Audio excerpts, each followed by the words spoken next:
정치쇼. 안녕하세요. 시대의 양심 마성의 중독성 정봉주의 정치쇼 정봉주입니다. 자, 지금 이 시간 여러분이 가장 많이 찾아본 실시간 검색어 IOC에서 러시아 평창올림픽 참가 불허 결정을 했습니다. 자, 지난번 도핑 테스트에 걸린 결과인데요. 선수 개인 자격 출전을 허용하지만 러시아 국기 개양 다 안 됩니다. 자, 지진 소식이죠.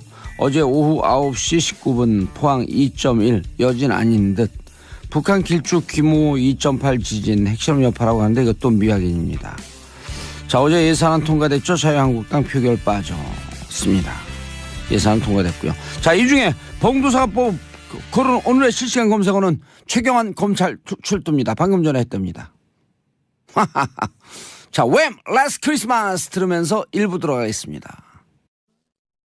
정봉주의 정치쇼 1부 들어가겠습니다. 자, 1부 함께 하실 분 누구신가 이분이? 네, 안녕하십니까. 미디어오늘 정상근 기자입니다. 예, 정상근. 근데 상근인데 비상근이에요? 가끔씩. 네, 그래도 월수금에는 네, 상근을 하고 있고요. 네. 예, 또 뭐 그에 응답을 해요. 남의 이름 갖고 장난치는 거 아니에요? 하도 많이 당해가지고요, 제가. 그러면 이제 다음서부터 결근 못 나오게. 자, 신미애님, 봉도사님 뒤쪽 포스터 멋있어요. 땡큐. 12월 15일 금요일 오후 2시 공개방송 포스터입니다. 자, 샵 1035 문자나 홈페이지 게시판으로 신청하시면 개별 연락드리고요. 지금 이제 다 찼어요. 딱 두 석 남았습니다. 마케팅 기법. 네. 근데 진짜 두 석 남았어요. 아, 진짜요? 예. 네. 근데 이제 앞에 신청한 분들이 또 취소할 수도 있어요. 계속 두 석이 남는 거야. 두 석. 아, 매일매일 두 석만. 네, 매일매일 두 석. 네, 그렇군요. 예. 근데 이제 이러다가 느긋하게 신청 안 하시면 다음 주거든요? 네. 그럼 못 와요. 현장에 와서 확인을 하셔야겠네요. 진짜 다음 두 석이 주나? 남아있는지. 다음 주에요? 다음 주 같은데요? 이번 주 아니고? 네. 근데 왜 이렇게 일찍 광고를 했지 우리가? 아유, 자석도 없는데. 자, 뉴스 브리핑 정상근 미디어 오늘 기자. 네. 시작할까요? 시작하세요. 네. 그 제프리 펠트먼 유엔 정무 담당 사무차장이 어제 북한을 전격 방문했습니다. 방문했어요? 네, 방문했어요. 어제 들어갔습니다. 네, 펠트먼 사무차장의 방북은 네, 북한의 초청에 유엔이 응하는 형식으로 진행이 됐다고 하고요. 북한 초청했어요? 네, 북한이 9월에 초청했다고. 예. 네, 근데 여기에 이제 응답을 하면서 네, 진행이 됐습니다. 그 2011년 10월에 그 발레리 아모스 유엔 인도주의 업무조정국장의 방북 이후 유엔 고위급 인사의 방문은 6년 만에 네, 이라고 하고요. 예. 이게 3박 4일 일정인데요. 그 리용호 외무상과 박명국 외무성 부상 등을 면담을 하고 예. 그 북한에 파견된 유엔 관계자를 만나는 네, 그런 일정들로 짜여져 있습니다. 아, 북한에 파견된 유엔 관계자가 있나 보죠? 네, 유엔 관계자도 있고요. 그 뭐 다른 국제기구들 있잖아요. 이제 유네스코라든지 뭐 이런 국제 대사관들도 많이 있어요. 그렇죠. 대사관들도 있고. 많죠. 예. 네. 하여튼 근데 유엔 관계자들을 좀 만나고 그런 일정을 소화하려고 한다고 합니다. 예, 제가 지난번에 잠깐 말씀을 드렸는지 모르겠지만 제가 그 김해 네. 인제대학교 통일학과 박사과정이거든요. 아, 진짜요? 그럼요. 근데 네. 이제 거기 진희관 교수는 통일학부 교수니까 공식적으로 노동신문을 볼 수 있는 허가를 받아서 일주일 전 노동신문을 계속 봐요. 네. 그런데 그분이 북한 사정을 아는 가장 중요한 통로가 뭔지 아세요? 누군가요? 인스타그램이나 페이스북 모르겠는데 인스타그램에 사진을 올려요. 아, 그 평양에 북한 주재 있는 대사관들이 네, 대사들이 직원들이 그걸 통해서 평양 사정을 쫙 봐요. 네. 그렇죠. 그래서 제가 갈고 있는 북한 소식이 제일 정확한 소식이에요. 그거 보면 네. 또 우리 교수님이 학생에게 쫙 네. 정리해서 날마다 보고를 해요. 근데 보통 언론들은 이 북한 정보를 탈북자들에게 좀 의존하는 경향이 있어가지고 휴밋. 네. 그렇죠. 뭐 굉장히 오보가 많은 상황이 많죠. 네. 그렇죠. 그런데 이제 그 대사관들 통하면 정확하죠. 아무래도 그 현장에 있으니까요. 예. 네. 글은 못 써도 글은 잠깐 써도 사진이 계속 올라와요. 네. 이제 이번 유엔 사무차장 방문한 걸 같이 찍은 사진들이 올라올 거예요. 그렇겠네요. 예. 네. 그건 처음 알았죠. 네. 이런 걸 팔로우를 취재하는 어떻게 겁니다. 되는 거죠? 예. 이런 거 네. 취재하려는 겁니다. 알겠습니다. 예. 어쨌건 이 펠트만 차장은 북한에서 어떤 얘기를 나눌 것이냐 이렇게 기자들이 물어봤는데 여기에는 답하지 않았다라고 합니다. 추측컨대 추측컨대 아마 북한이 최근 뭐 대륙간 탄도미사일급 화성 15호를 발사를 해서 완성. 네, 또 핵무장을 완성했다고 공언을 한 상태여서 이 얘기가 안 나올 수 없겠다. 뭐 이렇게 예상이 되고 있고요. 예. 그리고 또 보도에 따르면 그 펠트만 차장은 그 한국 정부 당국과 북핵 문제와 관련해서 얘기를 나눴다고 하고요. 아하. 그리고 미국 행정부와도 얘기가 된 사안이라고 하고요. 아하. 그리고 또 중국을 통해서 들어갔잖아요. 이제 예. 베이징을 거쳐서 들어갔는데 그 방북에 앞서서 그 리바오둥 외교부 예. 부부장을 만나서 이 또 한반도 정세에 대해서 의견을 교환했다고 합니다. 이런 점들을 좀 종합을 해봤을 때 이 얘기, 그러니까 북한 핵 관련 문제가 안 나올 확률은 낮겠죠. 예. 네. 그리고 유엔에서 네. 평창 올림픽 기간에는 일체의 도발은 하지 말자. 휴전을 하자. 네, 그 결의를 했죠. 그리고 또 유엔에서 또 안보리 제재가 뭐 추가적으로 있을지 여부도 계속 논의가 되고 있는 거 아닙니까? ICBM 문제 때문에. 평창 올림픽을 전후해서 극적 대화 분위기, 북미 간 대화가 열릴 것이다라고 전망한 사람이 있던데. 오히려 북한이 뭐 ICBM을 쐈지만 대화 분위기는 열릴 것이다 이렇게 전망하는 분들이 많더라고요. 실험의 끝까지 갔으니까 더 이상 할 게 없죠. 이제. 북한이 딱 끝났다 공언을 했잖아요. 그러니까 핵무장이 완성이 됐다. 뭐 그렇기 때문에 그 얘기는 뭐 더 이상 뭐 실험은 없을 것이다. 뭐 이렇게 끝을 분석을 하는 영어로 분들도 끝을 있고요. 영어로 end라 그러잖아요. 네. end는 end도 되지만 and도 되거든요. 아, 네네. 끝났다고 하면서 다시 대화가 된다. end. 네. 그래서 무슨 얘기인지 잘 모르겠어 내가 얘기하는 그냥 제 페이스대로 가려고요. 예. 페이스로 가세요. 네, 오늘 알겠습니다. 좀 삐딱하게 앉아 계신데 상당히 건방져 보이시는데. 살쪄서 그렇습니다. 네. 오늘 밥값 했어요. 알겠습니다. 어쨌거나 이렇게 됐는데 그 유엔에서 그 구테우스 사무총장이 곧 들어갈 거다? 중재를 맡겠다 뭐 이런 식의 얘기를 오래전부터 했었나 봐요. 그래서 북한 문제와 관련해서 뭐 국제사회와 좀 다리를 놓겠다. 뭐 그런 차원에서 뭐 구테우스 사무총장의 그 방북 논의 일정을 논의하기 위해서 간 것 아니냐 뭐 이런 얘기도 있고요. 구테우스 사무처장, 사무총장. 네, 사무총장이요. 아, 사무차장 이름은 누구라고요? 사무차장 이름은 제프리 펠트먼입니다. 예, 제프리 펠트만. 근데 왜 이렇게 이름들을 어렵게 만들어? 그분들 입장에선 저희 이름이 어렵겠죠. 그래요? 네. 봉주로는 불어기 때문에 어렵지가 않아요. 네, 그건 쉽네요. 예, 알겠습니다. 그러면 곧 구테우스 사무총장이 방문하는 길이 열리게 되면 대화는 급물살을 탈 수 있겠다. 네, 그렇게 될 가능성이 있어서 아무래도 기대감을 가질 수밖에 없죠. 알겠습니다. 자, 다음 뉴스. 네, 내년도 정부 예산안은 진통 끝에 통과가 됐습니다. 예. 네, 오늘 완전 새벽이죠. 한 12시 넘어서 통과가 됐는데요. 그 내년 예산은 정부가 제출한 490조 원보다 1,374억 8천만 원 감소한 428조 8,339억 원이라고 하고요. 어바웃 428조요. 네네. 근데 이 예산안에는 이 도로를 깔거나 이 건물을 짓는 SOC 예산, 그러니까 사회간접자본 예산이 확 늘고 복지 예산이 정부안보다 줄었습니다. 아, 마지막 그 기수 조정할 때 누구 빼고 하면서 그랬던 네, 이른바 이제 쪽지 예산, 네, 쪽지 예산. 요새는 카통 예산이라고 하더라고요. 그 전에는 이제 형님 예산. 네, 만사형통 얘기가 나왔을 때는 만사형통 형님 예산. 포항 예산이 이렇게 갑자기 늘어나고 막 그랬었는데. 그리고 이제 박근혜 대통령 시절엔 나중에 보니까 순실 예산. 네, 그랬었죠. 윤회 예산. 네, 맞습니다. 네, 이번에는 어쨌거나 뭐 의원들의 뭐 지역구 챙기기 예산들이 좀 많이 늘어났던 마지막에 뭐 것 SOC 같고. 예산을 늘려야 된다 그러면서 자유한국당에서 그 요구도 계속 있었고요. 네. 뭐 어쨌거나 뭐 예산안을 계속 반대하면서 뭐 자기 지역구 예산을 계속 챙기는 그런 모습도 보여줬는데 결국 마지막에 자유한국당은 표결에 불참했죠. 표결에 불참을 했죠. 근데 이게 자유한국당도 엄청나게 뭐 본인들이 좀 혼란스러웠던 것 같아요. 뭐 이게 뭐 들어갈 거냐 말 거냐 이런 얘기들을 계속 뭐 나누다가 아니 그 본인들이 자유한국당이 의원총회를 열어가지고 국회에서 계속 본회의를 연기를 시켰었거든요. 예. 본회의를 연기를 계속 시켰는데 자기들이 뭐 본회의 보이콧을 하기로 결정을 딱 해놓고 네, 본회의가 열리니까 왜 우리 없이 하느냐라고 몰려가서 항의를 하는. 그럼 뭐예요 도대체. 좀 일관성 있어야지 항의를 하려고 해도. 그렇죠. 약간 좀 총극에 가까운 행위죠. 그래서 오늘 기사를 보니까 그러더라고요. 네. 명분도 없고 실리도 챙기지 못했다. 그렇습니다. 막으려면 제대로 막든지.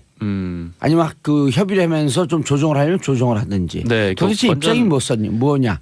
완전 사실 뭐 지도부의 뭐 지도력이 뭐 거의 바닥이 났다라고 봐도 무방해 보이는 게 이 예산안이 어제만 해도 예. 네, 뭐 새누리당, 뭐 더불어민주당, 그다음에 자유한국당, 국민의당, 새누리당 없어졌어요. 아 그렇죠, 자유한국당이죠. 예. 이 3당이 원내대표가 합의를 한 거거든요. 예. 근데 자기 당 원내대표까지 합의한 예산안을 미실야합이라고.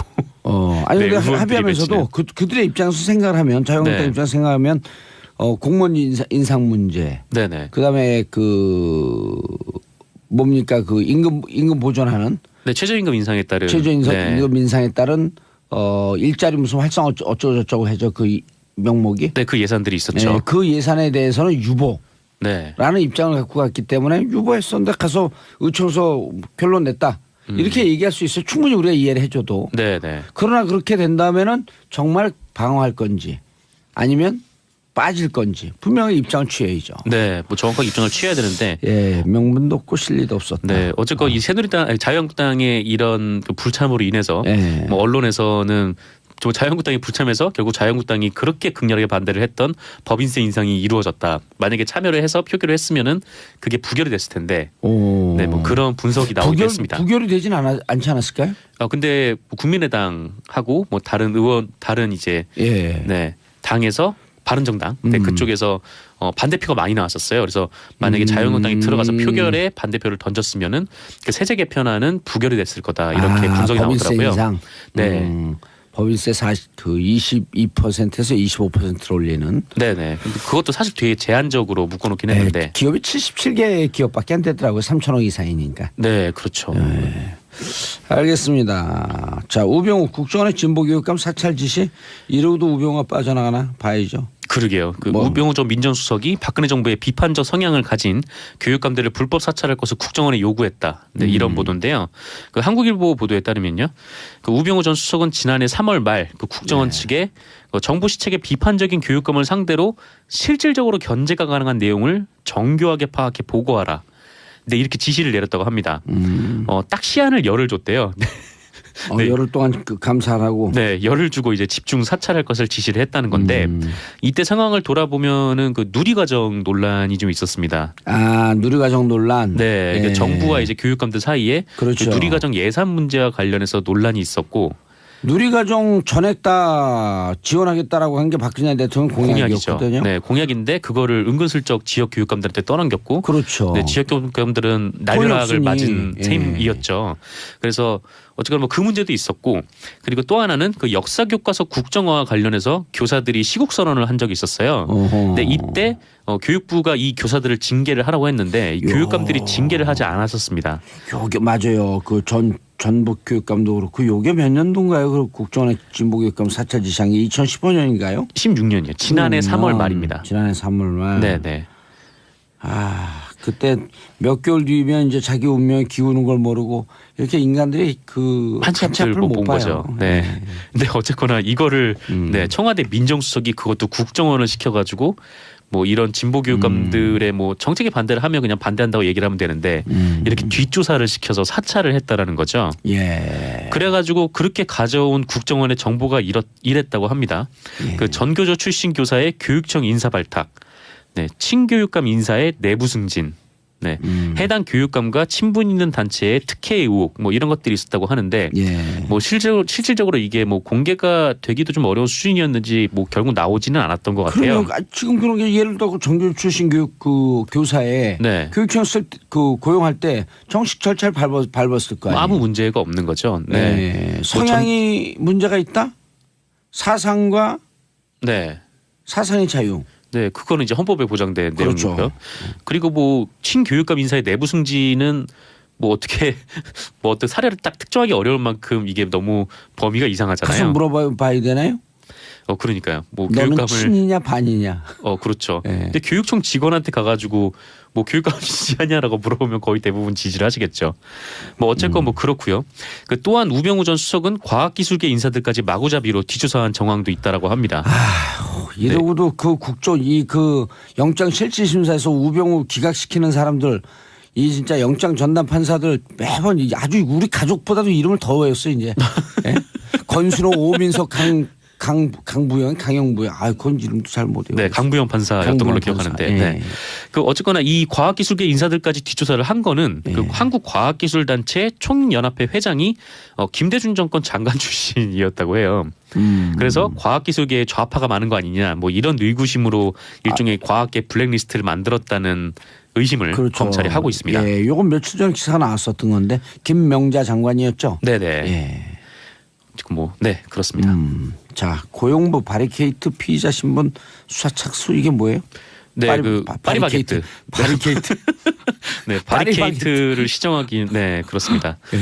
네, 고용노동부가 이제 파리바게트에 칼을 빼든 건데요. 그 5일이 불법 파견 시정 기한이었다고 합니다. 파리바게트에. 근데 이 기한을 파리바게트가 넘겼고 이에 고용노동부가 파리바게트를 피해자 신분으로 수사해서 사법 처리하는 한편 네, 과태료 부과 절차에도 돌입하기로 했습니다. 네, 파리바게트는 앞서 4일에 그 서울지방고용노동청에 그 고용 시정기한 연장 요청을 했지만 받아들여지지 않았다라고 하는데요. 뭐 고용노동부 입장에서는 이미 많은 시간을 줬고 또 자꾸 이제 파리바게트가 합작사를 통해서 고용을 하려고 이게 약간 좀 꼼수라고 할까요? 근데 그렇게 하려고 하는 점에 대해서 개선의 여지가 없다라고 판단을 하는 것 같습니다. 예. 네, 지금 파리바게트는 뭐 지금 직접 고용을 하지 않고 있죠. 네, 알겠습니다. 피의자 신분으로 수사에 착수했다라고 하는 기사를 끝으로 정상근 기자님 인사하시고요. 네, 감사합니다. 바이바이, 잘 가세요. 잘 저는 있으세요. 광고 듣고 2부 돌아오겠습니다.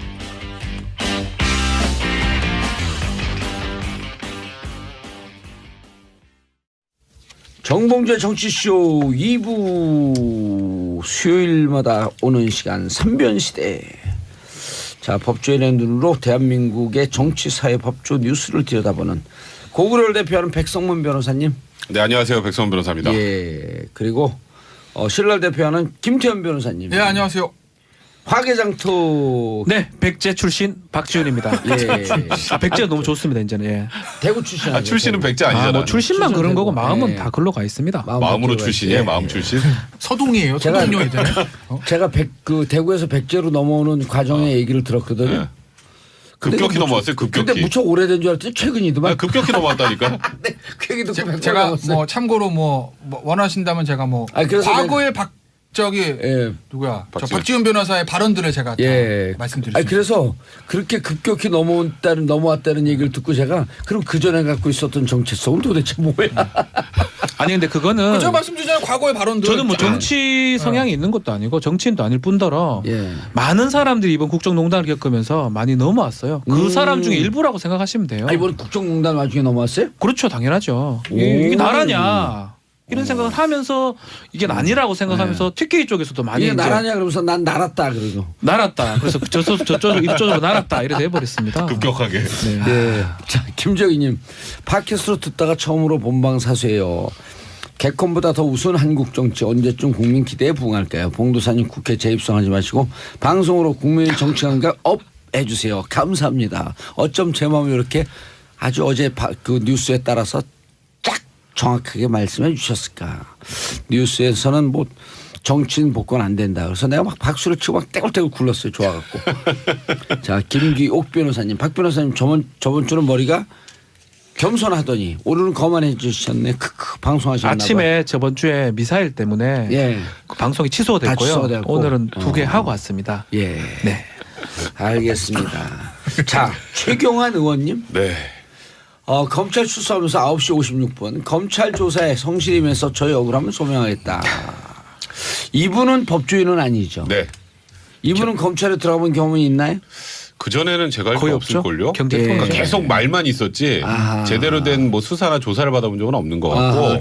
제대로 들어가셨나? 네, 이번에는 처음입니다. 굉장히 많이 떨렸던 것 같아요. 예. 처음이에요, 처음. 왜냐하면 이 11월 달에 처음에 이제 국정원 특활비가 뭐 청와대 상납됐다가 나오면서 예. 쓱 최경환 의원한테 1억이 갔다는 얘기가 기사가 떴잖아요. 그렇죠. 그걸 보자마자 최경환 의원이 이게 사실이면 내가 동대구역에서 할복하겠다 그랬어요. 근데 갑자기 그 얘기하고 나서 이현수 기조실장하고 이병기 전 국정원장이 1억 줬는데 또 이현수 기조실장이 내가 혼자 준 게 아니고 누구 한 명 데리고 갔는데 예. 이병기 원장은 아유 이현수 실장은 저거 그럴 배달 사람 서는 사람이 아니에요. 그리고 또 보니까 문서에도 있네요 이름이. 오. 그러니까 이제 사실 굉장히 불리한 상황이 됐어요. 오. 그래서 검찰이 나와라. 그 얘기를 하니까 최경환이 처음에 그랬죠. 이거 지금 우리 당에서 특검으로 진행하려고 하니까 그때까지 수사하면 안 된다. 이건 정치보복이다. 근데 자유한국당 내에서 홍준표 대표가 이번 건 빼고 최경환 의원까지 가고 다른 거 가지고 특검하자고 한 거예요. 이제 사실 최경환 의원이 이제 갈 데가 없죠. 그런 상황에 사실 어제 저는 진짜 나올 줄 알았거든요.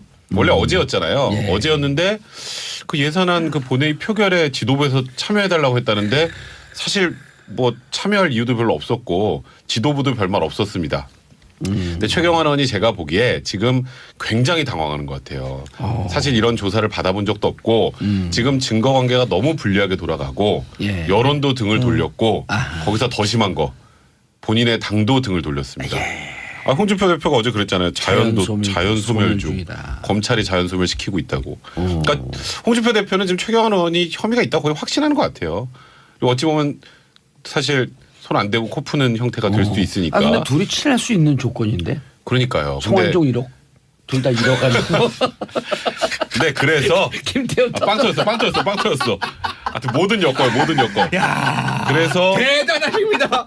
시간을 좀 벌어서 불체포 특권이라도 활용해 보려고 그랬는데 방탄국회도 안 한다 그러고 거기다 회기도 얼마 안 남았잖아요. 12월 8일까지니까 그렇죠. 버텨봐야 의미도 없고 그래서 결국 어쩔 수 없이 나오긴 했는데 사실 오늘 조사가 최경환 의원은 정말 쉽지 않을 겁니다. 본인의 미래를 아는 거 아닌가. 얼굴이 헬쑥해졌어요. 사실은 조사 받는다는 게 사실 힘든 일이거든요. 변호사도 받기 힘들지만 전에 헬쑥해졌다며요. 근데. 많이 헬쑥해졌고. 박지원 변호사님. 예? 박 변호사가 더 헬쑥해졌어요.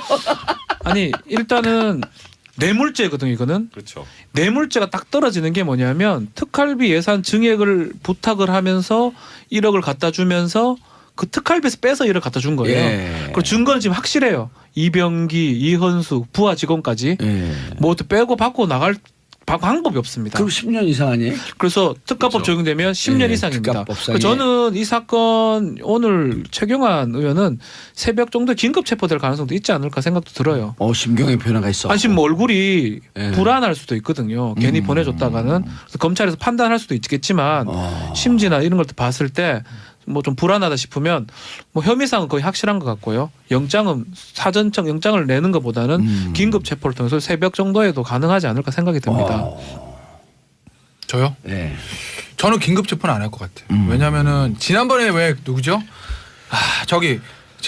전병훈 의원 보좌관이 그 출두해서 긴급 체포하고 그다음에 구속영장 친 거 이 절차상에 문제가 있다고 그래가지고 구속영장 풀어줬잖아요. 네. 그 전례가 있으니까 검찰은 괜하냐면 시비거리를 만들지 않을 거예요. 그래서 오늘 아마 새벽은 돌려보낼 거고 그리고 이제 본회의가 끝나지 않았습니까? 그렇기 때문에 검찰 입장에서 보면 연말까지는 부담스럽지 않게 체포 구속 동의안 상관없이 그냥 영장을 칠 수 있다고요. 그래서 아마 사전 구속영장의 단계로 가겠죠. 검찰 입장에서 보면 지금 아마 이 법원의 흐름들이 구속영장에 대해서 예전만큼 발부를 좀 안 해주는 추세로 그렇죠. 바뀐 건 맞아요. 발부해줘도 풀어주고. 그렇다고 하더라도 검찰이 이 사안을 안 칠 수는 없을 거예요. 아마 전병헌 전 수석도 재청구의 형태로 갈 거고. LG 때문에. 법원에서 기각될 땐 기각되더라도 그리고 최경환 의원도 아마 구속영장을 치는 단계로 갈 겁니다. 실제 발부는 뭐 법원에서 손에 공을 넘기더라도요. 최경환 의원이 어렵게 됐죠. 그러니까 앞서 이제 백성호 변호사도 지적을 했듯이 국회의원들이 특히 현역 배지들이 여야를 막론하고 검찰에 들어갈 때 우리 같은 일반인보다 자신이 있어야 하는 건 단 하나입니다. 내 뒤엔 당이 있어. 이거거든요. 내 뒤엔 당이 있고 내가 들어가는 순간까지 나는 이건 정치보복 프레임을 몰고 가면 돼. 그러면 내가 살고 나가더라도 제기할 수 있어라는 게 있는 거라고요. 그렇기 때문에 여야를 막론하고 진보 보수 막론하고 유죄 무죄 막론하고 끝까지 내가 받았습니다 말하는 사람은 아무도 없어요. 단 한 사람 생각해 보세요. 단 한 사람도 없습니다. 끝까지 나는 정권의 희생양을 몰고 가는 거예요. 그런데 다 억울하게 징역 산 사람. 그렇죠. 다 억울하게 돈에 관한 문제는 다 그래요. 그 억울한 사람도 구제해줘야 되는데. 그런데 최경환은 다르죠. 지금 일단 당 지도부가 등을 돌린 사람이고 제가 몇 주째 얘기하고 있지만 차도산이라는 걸 제가 지금 3주째 씁니다. 최근 홍준표 대표 머릿속에 차도산이라는 단어가 들어있기 때문에 지금 최경환은 본인을 지금 백업을 해줄 세력이 지금 전무하다고 봐도 마찬가지예요. 만에 하나 다음 주 초죠? 다음 주 초에 친박계가 원내대표 경선에서 이겨가지고 당 그 원내 사령탑을 장악하고 그 다음부터 홍준표 대표가 예를 들어서 밀리고 이런 상황이 오지 않는 이상 최경환 의원의 백업 세력이 생기기는 좀 쉽지 않은 상황이죠. 그게 하나 있는 거고 또 하나는 이현수 기조실장의 진술들 중에서 제가 가장 유념 있게 본 진술은 뭐냐면 돈을 줬는데 어디서 줬습니까? 한강 고수부지에서 줬습니다. 이게 아니고 청와대 경제부총리 담벼락에서 청와대 담벼락도 아니고 집무실이죠. 집무실 가서 줬다는 거예요. 제가 이 말씀 왜 드리냐면요. 한강 고수부지에서 밤에 줬습니다라고 하면 그 알 수가 없어요. 한강 고수부지에 CCTV가 있는 것도 아니고 그렇죠. 그렇잖아요. 그런데 최경환 경제부총리 집무실에 정지를 했다는 거예요. 네. 이 얘기는 뭐냐? 저는 경제부총리 집무실 안 가봤습니다. 그런데 아무나 가서 집무실 가서 나 최경환 만나러 왔어. 그럼 들어보내면 안 됩니까? 되죠. 안 된다고요. 그럼 방문자 사전 기록이 약속. 있죠. 그렇죠. 네. 방문자 기록이 다 있고 그 청사에는 곳곳에 CCTV 입구부터 시작해서 지하 주차장 입구부터 시작해서 방문 앞까지 나름대로 경비치자가 완전히 돼 있고 지금 증거 다 나왔다. 그렇죠. 100%죠. 방면호흡 있을 거라고요. 예. 근데 지금 경제부총리 누구예요? 김동연 경제부총리잖아요. 누구요? 김동연 경제부총리잖아요. 정권이 바뀐 상태이기 때문에 지금 아마 검찰 입장에서 뭐 당시에 몇 년치 방문 기록들, CCTV 기록들 아마 다 확보를 했을 겁니다. 그렇기 때문에 이현수 기조실장의 말이 진실인지 거짓 진실을 밝히는 건 그리 어려운 일이 아닐 거예요. 그게 진실이라고 하면 방문 기록들 검찰에 가지고 있을 거고 예. 반대로 이현수 기조실장이 전 기자들 거짓말을 한다고 하게 되면 최경환 의원 입장에서도 그것이 거짓임을 밝히는 건 그리 어려운 일이 아닐 어렵죠. 거예요. 아, 그렇죠. 아, 방문 기록 봅시다. 봅시다. CCTV 봅시다. 그렇죠. 아니 그럼 왔다 거짓말이에요. 갔어. 왔다 예. 갔는데도 그렇게 왔다 갔는데도 예를 들어갖고 예. 혹시라도 의심받을까봐 뭐 보좌관들이 계속 있었어 같이. 예. 그래서 오. 그거를 진위를 밝히는 거는 그리 어려운 어렵지 일이 않다. 아닐 거고 그래서 만약에 돈을 받은 것이 만약에 입증이 돼가는 예. 단계라고 하면 아마 최경환 의원 측에서는 2단계 대가성 부인하고 아마 기소를 정치자금법으로 맞추는 정치자금법으로 전략을 하려고. 쓰겠죠.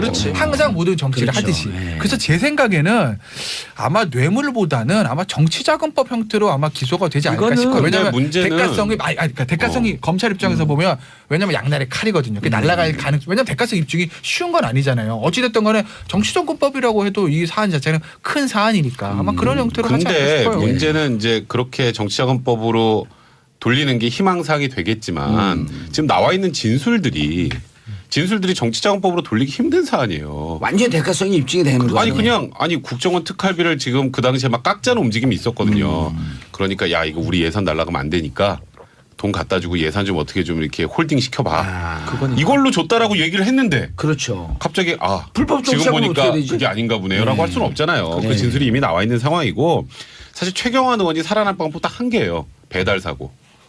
근데 배달소는 이현수가 두 명이 같이 그러니까 갔잖아요. 제가 지금 얘기하는 게 예. 이현수가 혼자 갔으면 아니 나는 받은 적 없어요. 예. 아니 뭐 이현수 혼자 와서 얘기만 하다 갔는데 그걸 내가 어떻게 알아 이럴 수 있는데 이게 같이 간 국정원- 사람까지 있잖아요. 국정원 직원들이기 때문에 나중에 상황을 대비해 갖고 같이 간단 자신들끼리 말이에요. 네. 보험을 들어놓는 그렇죠. 거예요. 그러니까요. 그러니까 이게 그래서 빼도 박도 못하는 상황이 된 거예요. 조금 전에 김태현 변호사가 추가했던 그 집무실이라는 게 거의 카운터 퍼치고 그렇죠. 그 전에 나와 있는 진술들하고 이거하고 딱 결합이 되면 이거는 어떻게 나옵니까? 그래서 이 사건 조사 길지 않아요.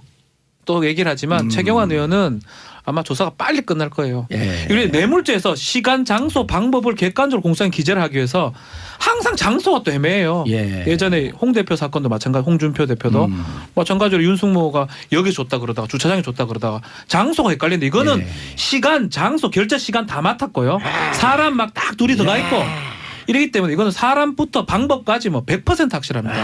이거 더 조사할 것도 없어요. 공소장 쓰기가 너무 쉬워요. 이거는. 공소장이 뭐 아예 써져 있는 기고 뭐 정치자금법을 갈 가능성도 그거는 변호인의 전략인 전략인 거고 전략.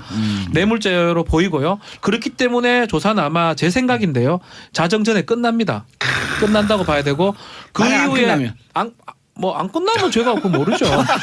그걸 제가 어떻게 책임져봐. 그래 끝나고 열람 조사 시간은 많이 길릴 수 예. 있죠. 근데 문제는 이제 최경환 의원이 조사받는 과정에서 많이 낙담을 한다 그러면 정말 신병 확보 차원에서 긴급체포라도 해야 되는 거고요. 그게 아니라면 돌려보내겠죠. 근데 제가 봤을 땐 자정에는 안 끝나요. 왜냐하면 이거 문제가 아니라 지금 어제 이제 제가 좀 어제 그 최경환 다른 얘기들도 나왔잖아요. 네. 뭐 LIG 손보를 뭐 KB에서 인수하는데 어째 됐네 어째 됐네. 뭘 아직 언론 보도니까 그에 대해서 예. 진위 여부까지는 알 수는 없으나 만약에 검찰이 그런 것들까지도 조사한다고 하게 되면 그러면 조사는 더 길어질 수 있죠. 시간은. 왜냐하면 지금 그러니까 그 최경환 의원에 대해서 검찰이 확실한 이력 갖고만 지금 그렇죠. 그 조사를 하지만 롯데도 있잖아요. 그 뒤에 참 사실- 무궁무진하잖아요. 사실 작년에 롯데로 시작했어요. 롯데로. 그렇죠. 원래. 작년 롯데. 근데 그 얘기 나오다가 스물스물 없어졌잖아요. 아시아투데이인가 어디에서 네. 실명으로 썼다가 50억 그렇죠. 받았다 어쩌다. 그 이제 그런 것들까지 오늘 아마 근데 예. 그 부분은 조사대에 포함되지는 않을 것 같고 거기에 대한 단서들이 추가로 확보된다면 신병을 확보하고 그러니까 진행을 길게 가능하다는 된다면 거죠. 그런 거 조사하는 거예요. 길게 아니 된다면. 근데 일단은 그 별건 수사는 원래 안 하잖아요. 아, 그렇죠. 그래서 1억에 대해서 하고 1억을 갖고 기소해서 구속이 되면 그때 이제 추가로 네, 추가로 조사해서 그렇게 하면 나오면 되지. 추가 띄우면 되는 거예요. 예. 사실 그런 게 얘를 그런 갖고 것들이 혹시 입증이 된다면. 있을지는 모르지만 무슨 그 당선되니까 축하한다고 했다 뭐 돈 준 경우도 아니 지금 있을 수 그게 있을 거고. 기사가 하나 떴거든요. 그래요? 당선 축하금이라는 기사가 떴는데 오. 그러니까 박근혜 대통령 인수위 시절에 대략 기업 2곳 이렇게 나왔어요. 그냥 기사상이에요. 저는 이거 기사상이에요. 제가 얘기하는 예. 게 아니라 기업 2곳 그리고 상당한 재력가들을 통해서 100억을 모집했다. 한두 푼이 아니라 100억이에요. 야. 100억을 모집했는데 그걸 이제 현금화하기 쉽고 뭐 추적어려운 무기명 채권 형태로 받았고 그래서 그거를 어허. 돈 세탁을 거쳐서 굉장히 구체적입니다. 예. 홍콩에 있는 외국계 은행에 이제 돈 세탁을 해서 뭔가 넣어놓고 잘못되는 건데 그럼. 넣어놓고 이제 근데 이렇게 해놨는데 왜 문제가 생겼지? 왜 이게 드러나지? 이런 생각할 수 있잖아요. 예. 그걸 나누는 과정에서 친박계 내부에 분란이 있었다. 이제 그게 이제 그 이후로도 어느 정도 사용이 됐다라는 정황도 있고 이제 그 기사상으로는 제가 자꾸 강조합니다. 그 기사상으로는 예. 그 외국계 기사에 은행의 따르면. 네 기사에 따르면 예. 외국계 은행의 임원도 그게 맞다라는 얘기를 했다. 이게 언론 보도의 내용이에요. 왜 웃어요? 아니 재밌죠? 저는 이 얘기가 이게 사실 뭐 주간인 신문에 나온 네, 거잖아요. 그렇죠. 뭐 일간지가 예. 나와 주간지 저는 예. 이 주간지 못 봤는데 제가 왜 웃었냐면 친박계 내분에 나누는데 분란이 생겼다. 예. 이 부분이 제가 웃어요. 뭐 그러고도 남을 사람들 아닌가요? 아니 어이가 없어. 아까 이 진위가 틀렸다. 기사가 뭐, 틀렸다는 게 못 아니고 받았어요? 왜 그러세요? 친박도 아니에요. 아니, 분란 아니에요? 혹시 분란을 만든 거 아니야? 안 줘가지고. 그거 받았으면 제가 지금 이러고 있겠으면 배지 달았지. 힘도 없는 사람한테 자꾸. 그거 받았으면 아니 그거 받아도 경선에 떨어진 사람 안 돼요. 그거 받았으면 경선 안 떨어진다니까요. 실세란 얘기인데. 그거 나눌 수 있는 직위 정도 됐으면 그렇지. 비례대표지. 그냥 바로 꽂았을 텐데. 그렇죠. 예. 그거 받는 정도 사람이면 바로 비례대표 좋지 뭐. 그래서 거기에 제가 조금만 더 추가하면 제가 왜 구체적이라고 그러냐면 이걸 진두지휘한 게 친박계 핵심 둘. 아하. 숫자도 딱 떨어져요. 둘. 그리고 그다음에 정윤회 문건 나올 때 우리 십상시란 표현 썼잖아요. 예. 문고리 3방을 포함한 어허. 십상시. 십상시 중에 1인. 어? 그 3명이 모금 활동을 주도했다. 여기까지가 기사예요. 야. 저는 그 이니셜 누군지는 안 나왔죠. 네, 누군지는 안 나왔어요. 저는 이렇게. 그냥 촉은 그 촉은 기사가 왔어요? 누구를 얘기하는 건지 촉은 왔는데 네, 저는 근거가 느낌. 없으니까 말을 할 수가 없네요. 아니 하면 근데 안 되죠. 얘기가 무척 구체적이고 네. 정치권에서 도는 정도의 얘기로 저 정도면 이런 사람들이 가능성이 있겠네라고 쫙 빨려 들어가잖아요. 아니, 그러니까 예를 들어서 친박계에서 돈을 받았다. 이 정도로 이렇게 그냥 두루뭉술한 게 아니라 그 중에 둘. 십상시 중에 한 명. 홍콩계 기업도 은행. 둘. 홍콩계 외국계 은행. 나누다가 분쟁. 나누다가 분쟁. 그거는 뭐 일상사니까. 그러니까요. 야 이것도 사실이면 이것도 엄청나게 커요. 아 롯데도 크고요. 왜 줬대요? 그렇죠. 홍콩계 은행에서요? 홍콩계 은행이 왜 줘요? 홍콩계 은행이 돈을 맡겨놨지. 세타 갔다고. 홍콩계 은행이 왜 당선 축하금 줘요? 맡겨둔 맡겨놨다. 예. 9675님 와 선변시대 60을 바라보는 아줌마가 들어도 풍성한 해석이 항상 재미나게 듣습니다. 60을 바라보는 아줌마가 들어도 60을 바라보는 아저씨가 진행해도 맞잖아요. 예, 그렇죠. 예. 자 55분 40초 멘트아웃 이게 뭐야 벼랑하네. 아 이건 안내고요. 4분 남았습니다. 네, 샵 1035 단문 50원 장문 100원 문자 보내주시기 바라겠습니다. 자 다음 이슈 MB 청와대 인사 첫 소환. MB 최측근 김태효 전 청와대 대외전략비서관이. 대외전략비 나 자꾸만 왜 얘기 안 보라 그래. 대외전략비서관. 네. 그러니까 사실 김태효 청와대 대외전략비서관이 이제 소환이 됐다는 건 다음 단계가 MB다라는 뜻이거든요. 이게 왜냐하면 김관진 이제 전 장관이 예. 이제 사이버 사령부 댓글 작업을 하는 과정에서 이제 그런 얘기 있었잖아요. 뭐 우리 편 사람을 좀 뽑아라. 그다음에 연좌 제기도 나오고 뭐 예. 호남 사람을 배제해라. 뭐 진보 인사 빼라. 뭐 이런 내용들. 그게 이제 김관진 장관으로부터 이명박 전 대통령까지 이제 건너가는 연결고리가 예. 이제 김태효 전 청와대 대외전략비서관이었다라는 게 이제 지금까지 나와 있는 내용이었는데 어제 18시간 조사를 받았죠. 예. 근데 이제 김태효 대외전략비서관 같은 경우에는 MB의 소년 책사라고 불렸습니다. 지금 나이가 50밖에 안 돼요.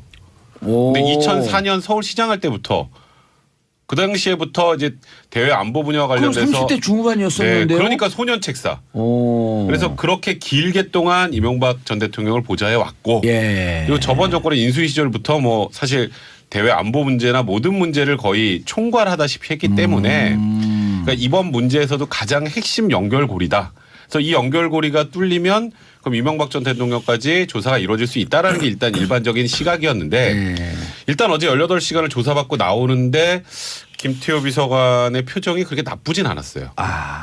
아니에요. 나빠 보였어요. 저는. 그 생각이 나름이에요. 아니 무조건 나쁘다 그러지 말고. 아니요. 그 무조건이 아니고. 그러니까 표정을 가지고 싸워. 표정이 그닥 제가 약간 이거 그냥 제 느낌만 얘기하는 거. 네. 그닥 나빠 보이지 않았는데 일단 검찰에서는 자신감을 가지고 있다고 하니까 만약에 김태호 비서관에게 영장을 청구해서 영장이 발부된다. 하면 그러면 그다음에 이명박 전 게임 대통령. 끝이죠. 아니 게임 끝이라고 하긴 그런 게 김관진 전 장관이 적부심에서 풀려났잖아요. 예. 풀려나는 과정에서도 이게 인관빈도 풀려. 인관비도 풀려나면서 범죄 혐의에 소명할 내용들이 많다. 아직까지 명확하게 입증이 안 된다는 취지였거든요. 근데 여기가 입증이 제대로 안 됐으면 메뉴까지 올라가기 힘들죠. 그러니까 김관진 전 장관, 그다음에 김태호 비서관 이 관련해서 좀 더 단단하게 조사가 이루어져서 정말 빼도 박도 못한 상황이 된다면 그 다음 단계가 이명박 전 대통령이라고 봐야죠. 얼굴이 저는 또 느끼기 나름인데 억지로 웃는 듯한 느낌이 들었거든요. 그리고 반사. 19시간 18시간 조사받고 그렇게 편안할 수 없어요. 편안한 척 하는 것 같아요. 그리고 그 모습을 외부에 보여주고 싶어 하는 거고 그렇기 때문에 검찰에서도 이제 뭐 얘기를 하는 것 같고요. 그러니까 저는 반대로 생각하고요. 오히려 김관진, 임관빈이 나왔는 게 이명박 MB 대통령 입장에서는 더 안 좋은 것 같아요. 왜요? 진짜 수순대로 가려고 했는데 바로 그냥 김태호를 부른 거거든요. 검찰 입장에서는. 오히려 이명박 대통령의 소환 시기가 더 빨라질 가능성이 저는 있지 않을까. 김관진하고 임관빈이 만약 입을 계속 닫았다고 가정했을 때 예. 그렇다면 어차피 좀 힘든 상황인데 김태호는 국방부하고 청와대하고 메시지 같은 메신저 같은 역할을 하는 사람 비둘기 뭐라 합니까 중간에 예. 뭐 그런 역할이기 때문에 비둘기한테 바로 불러서 비둘기가 막 혹시 압수수색 그 자료를 바탕으로 해가지고 만약 얘기를 많이 했다 그러면 예. 그 얘기를 바탕으로 바로 조사가 가능합니다. 그렇기 때문에 임관빈, 김관진이 풀려났는 게 MB 대통령한테는 무조건 유리하다 보기엔 저는 어렵다는 생각이 듭니다. 풀려났기 때문에 저는 김태호 비서관이 좀 늦게 소환된 거라고 생각해요. 그러니까요. 그렇게 보는데 통상적으로. 네. 저는 박 변호사는 전혀 반대 의견. 예. 저는 백 변호사 의견에 좀 동의하는 편이죠. 그러니까 왜냐하면 이게 라인이잖아요. 그러니까 보고 라인이 김관진, 김태호, 이명박 이렇게 되는 거라고 존칭 빼고 합니다. 만약에 김관진 전 장관 예를 들면 추명호, 최윤수, 우병우에서 최윤수가 나갔으니까 우병우의 영장이 뭐 제도에 걸렸다라고 할 때 예. 그만해요? 네. 3부에 할게요. 네. 3부에 갑시다. 셀프로 막 3부. 끊어버리고. 아 여긴 다 보길래. 자, 광고 듣고 3부 돌아오겠습니다. 채널을 고정놨어서.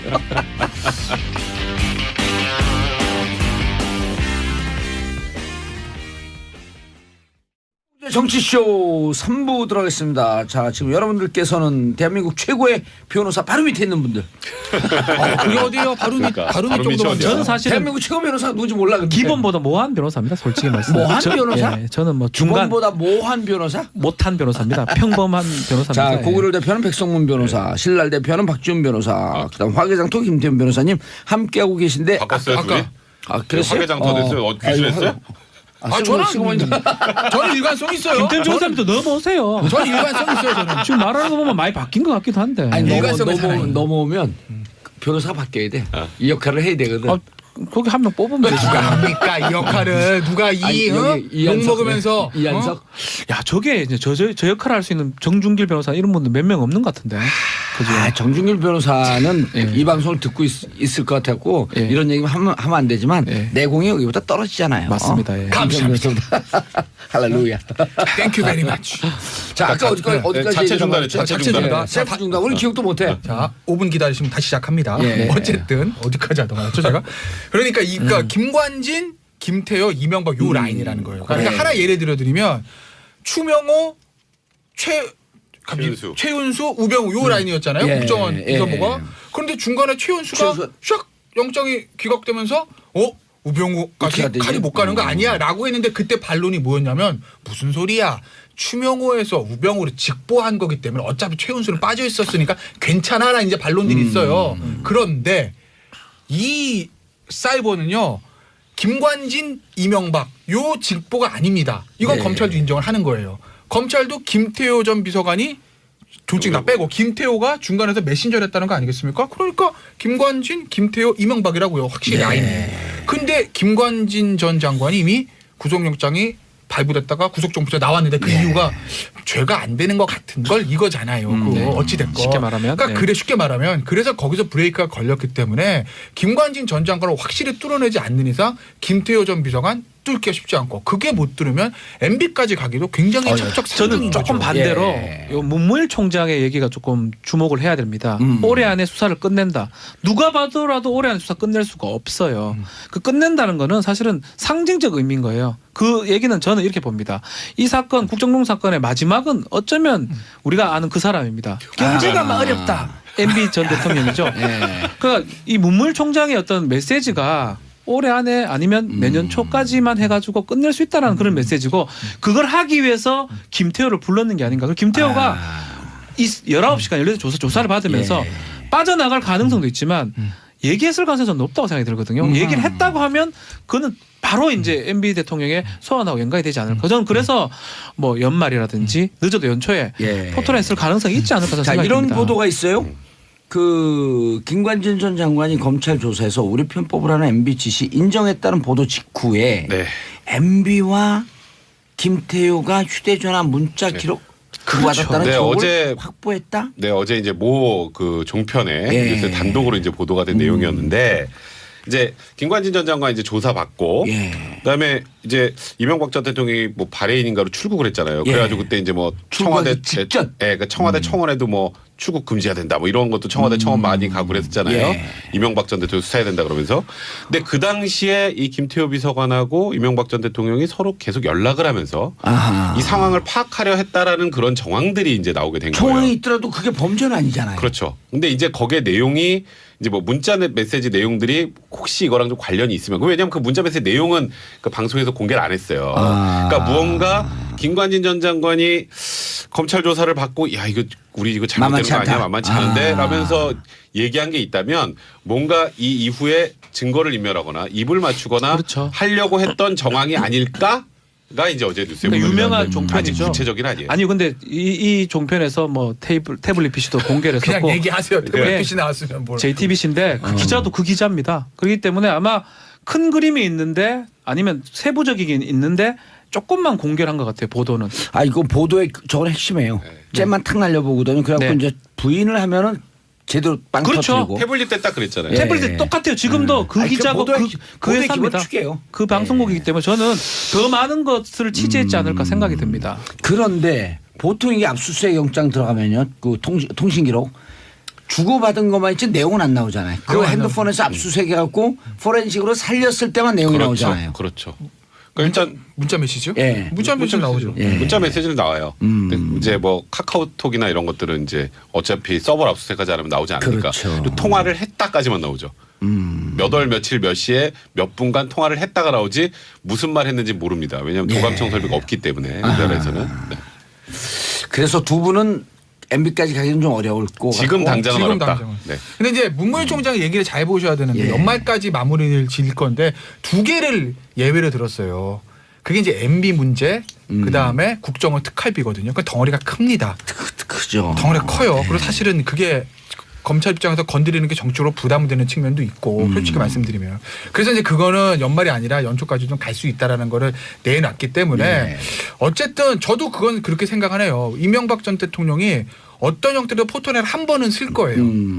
서서 그냥 집에 보낼 수도 있고 뭐 진짜 사법 처리할 수도 있고 뭐 영장을 칠 수도 있고 불구속 기소할 수도 있는데 어쨌든 한 번은 쓰긴 쓸 건데 지금 당장 하기에는 아직까지 숙성이 덜 됐다는 거죠. 연글지 그래서 않았어요. 시간은 좀 걸릴 갔다 거예요. 하기에는 시간이 좀 네. 걸린다. 그런데 아마 이건 있을 거예요.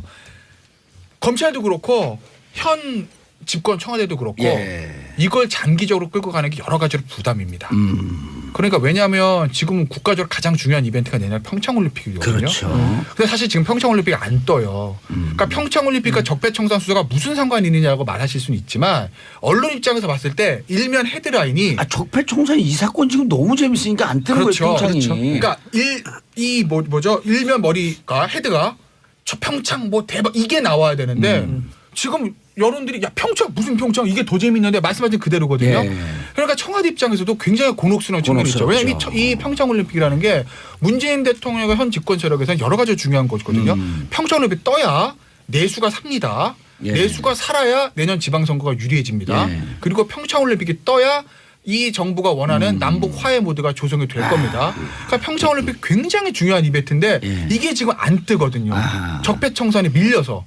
연관은 없죠. 언론에서 볼 땐 똑같다는 거죠. 어쨌든 관심, 국민의 입장에서 관심이 어디에 있냐는 거니까. 그러니까 적어도 내년 1월 연초까지 이걸 마무리 짓고 평창올림픽을 붐합시키는 방향으로 좀 가져야 된다는 거죠. 그런 측면에서 보면 저는 이 오늘 문무일 총장이 연말까지 마무리 짓겠다는 것이 검찰 내부의 어떤 야 이거 너무하는 거 아니야? 우리가 청와대 하명 기간이냐? 언제까지 갈 거야? 이 내부의 문제도 있지만 아마 현 집권 세력과의 어느 정도 일정 기간 저는 교감이 있었을 거라고 봐요. 그러니까 평창 전까지 그러니까 MB 구속 수사 12월에 끝내고 평창 올림픽을 성공적으로 빨리 하겠다는 뜻이죠. 저는 그렇게 볼 필요 없다는 거예요. 깜짝이야. 아니 그렇게 그런 부분 분명히 맞지만 문무일 총장의 뜻이 뭐 이거는 뭐 이제 그만하겠다, 안 하겠다라는 게 아니고.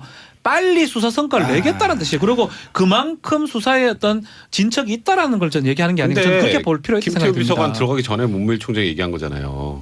아유 들어가기 전에 조사할 거 다 얘기하죠. 왜 저한테 화를 내세요? 아닙니다. 예.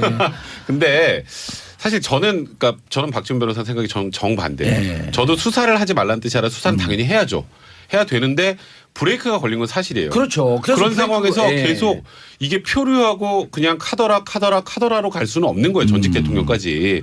정말 빼도 먹다 못하는 뭐가 빡 나와야 이제 이명박 전 대통령을 포토라인에 세울 텐데 그게 지금 생각보다 녹록치 않고 더뎌 가니까. 맞아요. 그리고 지금 두 인물이 남은 거 아니에요. 우병우 또 어떻게 그렇죠. 할 거냐. 우병우도 녹록치 않은 인물이고. 그래서 저는 아까 김태현 변호사 얘기했잖아요.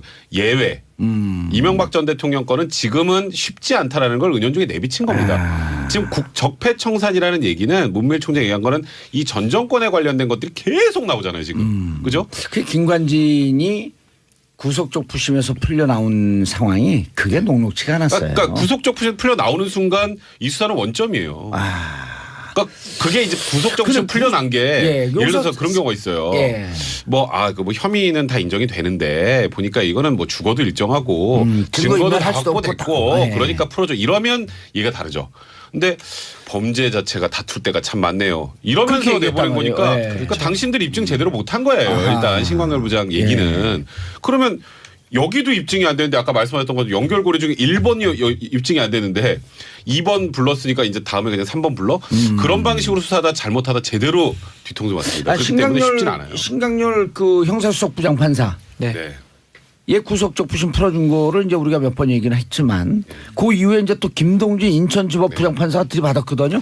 그분이 성남에 있다가 서울로 들어오는 케이스인데 인천으로 갔단 말이에요. 좌천이에요. 그 얘기 잠깐만 하고. 그러니까 사실 그 구속적 부심은 뭐 제가 이런 표현 써도 될지 모르겠습니다만 제가 변호사로서 도저히 이해 안 돼요. 그 신강렬 김동진 판사도 그 얘기한 거 아니에요? 19년 만에 처음 봤다. 영장 실질심사에서 요즘에 영장 전담 판사가 얼마나 영장 많이 기각합니까? 거기 뚫기 또 하늘의 별 따기인데 거길 뚫어가지고 구속을 시켰더니 야 내가 가만 생각해 보니까 너네가 틀린 것 같아. 이거 아니야. 아주 간단하게 말하면 제가 이거 갖고 칼럼도 썼어요.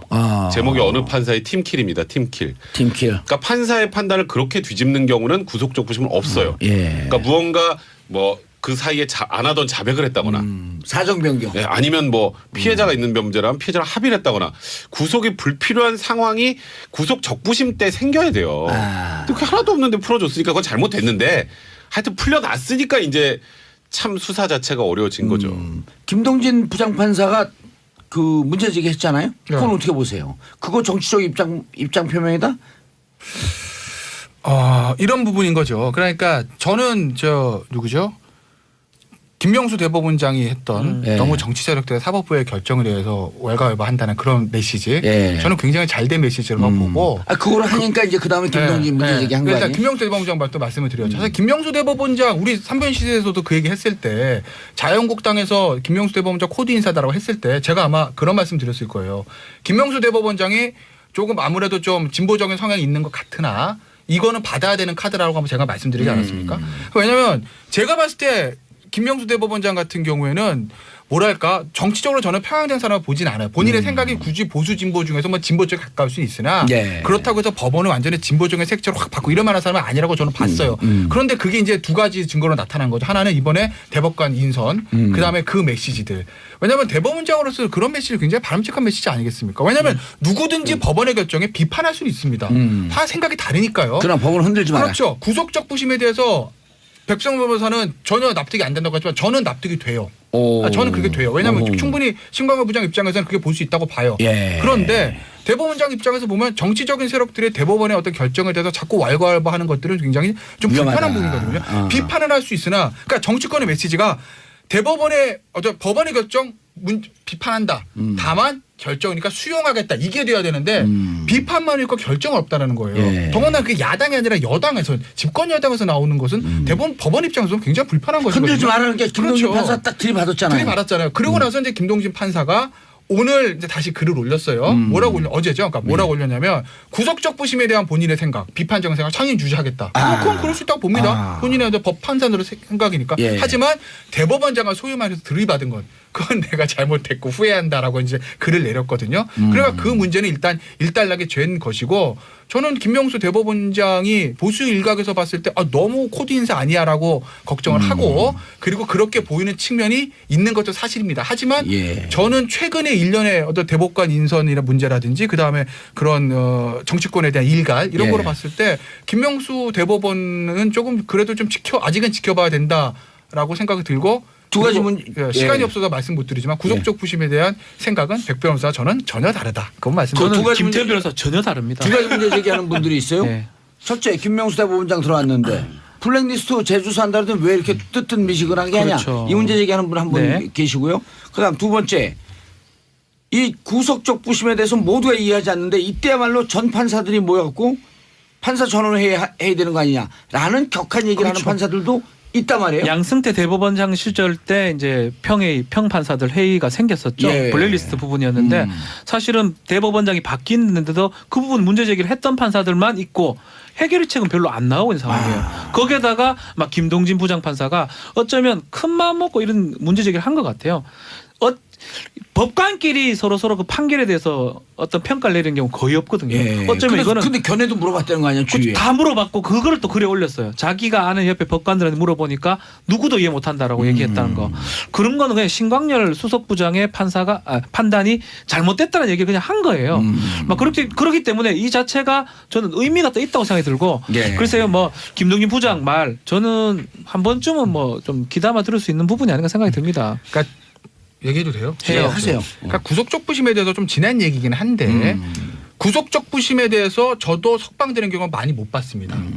저도 제가 영장을 기각시킨 적은 많지만 구속적 부심을 풀려나게 한 적 한 번도 없어요. 변호사 하면서. 쉽지 않습니다. 그렇죠. 그건 저도 알아요. 청구 그런데 자체를 안 하죠 거의. 그런데 백 변호사가 얘기한 것처럼 굉장히 이례적인 건 맞으나 그리고 김동진 부장판사님께서 19년 동안 처음 봤을 수도 있으나 형사소송법 어디에도 구속적 부심에 대해서 석방하면 안 된다는 규정은 없어요. 범죄를 보는 시각들 그러니까 신광열 전 부장과 누구죠? 영장법원의 강부영 판사가 이 사건을 보는 시각이 달랐던 겁니다. 신광열 전 부장 입장에서 보면 이 사건을 어떻게 본 거냐면 이 사건은 무죄가 될 만한 사안이거나 만약에 유죄라고 하더라도 실형이 아니라 집행유예로 석방될 사안이라 본 거죠. 죄 자체를. 그렇게 보고 풀어준 겁니다. 불구속 수사가 그렇죠. 재판의 원칙이니까. 그러니까 그 기록을 보지 못한 우리들로서는 그 재판 기록을 그것에 대해서 비판할 수는 있습니다. 하지만 신광열 전 부장판사의 판단이 무조건 잘못됐다. 그렇게 볼 수는 없는 거예요. 왜냐하면 자 보세요. 1심, 2심, 3심 우리나라 3심 제도입니다. 1심에서 무죄가 된 게 2심에서 유죄가 될 수도 있고 그 반대로가 그렇죠. 나올 수도 있어요. 그러니까 그 죄의 성립과 양형에 대해서 강부영 판사하고 신광열 부장 생각은 전혀 다를 수 있는 거예요. 그리고 그것이 기소됐을 때 1심, 2심, 3심 얼마든지 유무죄는 바뀔 수 있습니다. 저도 어떻게 될지 결과는 몰라요. 네. 그렇기 때문에 신광열 알겠습니다. 무조건 잘못했다라고 지금 말씀을 이해하는데 1심, 2심, 3심 결정 바뀔 수 있죠. 저도 알아요. 그거. 근데 지금 구속적 부심도 지금 김태현 변호사 말씀하셨던 것처럼 영장 전담 판사의 판단이 틀리면 바꿀 수 있습니다. 법 규정상으로는. 근데 법 그게 규정 그게 중요한 게 아니라 법원 내부 기준이 있잖아요. 그러니까 원래 그래서 내가 그게 궁금한 보세요. 거야. 그러니까 영장이 발부가 됐어요. 예. 영장이 발부가 되면 구속적부심을 몇 % 정도 신청하는지 아세요? 한 7% 정도 신청합니다. 오. 100명 중에 7명이 구속적부심 신청해요. 예. 그 중에 한 10%가 적부심으로 풀려 나옵니다. 15% 통계는 10에서 2015. 15%. 예. 근데 그 정도 풀려 나오는 사람들이 예. 전부 다 사정 변경으로 풀려나는 거예요. 그리고 법원 내부 기준은 영장 전담 판사가 인정한 범죄 혐의를 다투는 게 아니라 그 당시에 구속이 필요한 사유가 있었는지는 영장 전담 판사가 판단하는 그 시점에 한 번. 구속적부심이 한 번 더 판단하는데 지금 보니까 그때랑은 이런 게 바뀌었으니까 풀어줘야겠구나 해서 풀어주는 걸로 내부적으로 기준을 만든 게 구속적부심이기 때문에 그러니까 김태현 변호사 말한 거 맞아요. 1심 법원 항소심 가면 유죄가 무죄가 되기도 하고 대법원 가면 또 받기도 하잖아요. 근데 이 구속적부심은 그런 경우가 없다는 거예요. 알겠습니다. 자, 구속적부심에 대해서 우리가 몇 번 얘기를 했기 때문에 이 정도로 했고 오늘 구속적부심 신청하는 게 7%, 이 중에 15%면은 전체 구속건의 1%가 사정 맞아요. 변경으로 나왔다. 네. 그러니까 그 7%는 이래 이 정도면 하네요. 사정 변경이 있다고 생각해서 가는 건데. 이게 알겠습니다. 피해자가 없는 범죄인데 피해자가 합의 의무를 어떻게 사정 변경으로 들어요? 형사소송법 어디에도 구속적부심이라는 그 취지 자체가 예. 구속적부심이 불법 또는 부당한 경우에 대한 사후 판단이거든요. 근데 이런 거 본 적 일종의 있어요, 없어요? 전 없어요. 그건 네. 맞아요. 그러니까 영장 발부에 대해서 항고가 안 되기 때문에 항고심 구속적부심을 통해서 성격이에요. 피의자가 맞아요. 한 번 더 다투라는 건데. 알겠습니다. 자, 다음 이슈. 신현희 강남구청장 1년 구형? 네. 22일 선고? 아마 크리스마스 전인데? 구형이 세지요. 이 이제 명예훼손이에요. 공직선거법상의 명예훼손인데 명예훼손. 허위 사실 유포죄죠. 예. 예. 근데 뭐 빨갱이로 썼었나요? 댓글을 문재인 뭐, 공산주의자. 뭐 그런 썼었는데 세월호 책임은 문재인에게 있다. 이런 걸 썼죠. 이게 SNS에. 구형이 1년을 했다는 거는 최소한 집행유예까지 생각하고 있는 게 아닌가 생각이 듭니다. 이 좀 조금 많이 약한 글이라 그러면 벌금 구형하는 경우도 있거든요. 실형 8개월인데 제가 보기에는. 그래서 제가 1년 했다는 거는 최소 집행유예, 최대 10개월 아니면 8개월에 실형이 가능하다고 검찰은 판단한 겁니다. 구형 검사 입장에서는 이거는 통상은 한 500 정도 구형을 해요. 500만 원 구형하면 뭐 100만 원 미만 되면 정치 활동이 가능한 거고요. 100만 원 이상이 되더라도 뭐 2, 300 정도 나오는 게 맞는데 그 이상의 행동이라고 받는 게 아닌가 생각이 듭니다. 그러니까 이게 근데 쟁점이 뭐냐면요. 사실 이 그 카카오톡을 통해서 제가 좀 전에 말했던 것처럼 문재인은 공산주의자다. 그러니까 절대 문재인 같은 사람은 정치하면 안 된다. 아니면 뭐 세월호 책임은 문재인에게 있다. 뭐 이런 식으로 SNS를 통해서 유포를 한 거예요. 구청장이. 예. 근데 그 시점이요. 탄핵되잖아요. 그죠?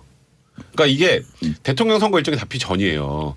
그러니까 지금 신현희 구청장의 얘기는 뭐냐면 아니 그 당시에 그 탄핵이 부당하다는 걸 좀 알리려고 그랬던 거고. 대선이 들어왔으면 더 크게 나왔다. 그러니까 그 대선에 관련해서 지금 이게 지금 연결이 된 범죄거든요. 예. 근데 그 당시에 탄핵 세력이 부당하다고 생각했고 그 당시 태극기 든 분들 마음의 위로를 해드려야겠다는 생각이 들어서 이런 걸 남긴 거지 선거에 개입할 생각은 없었다.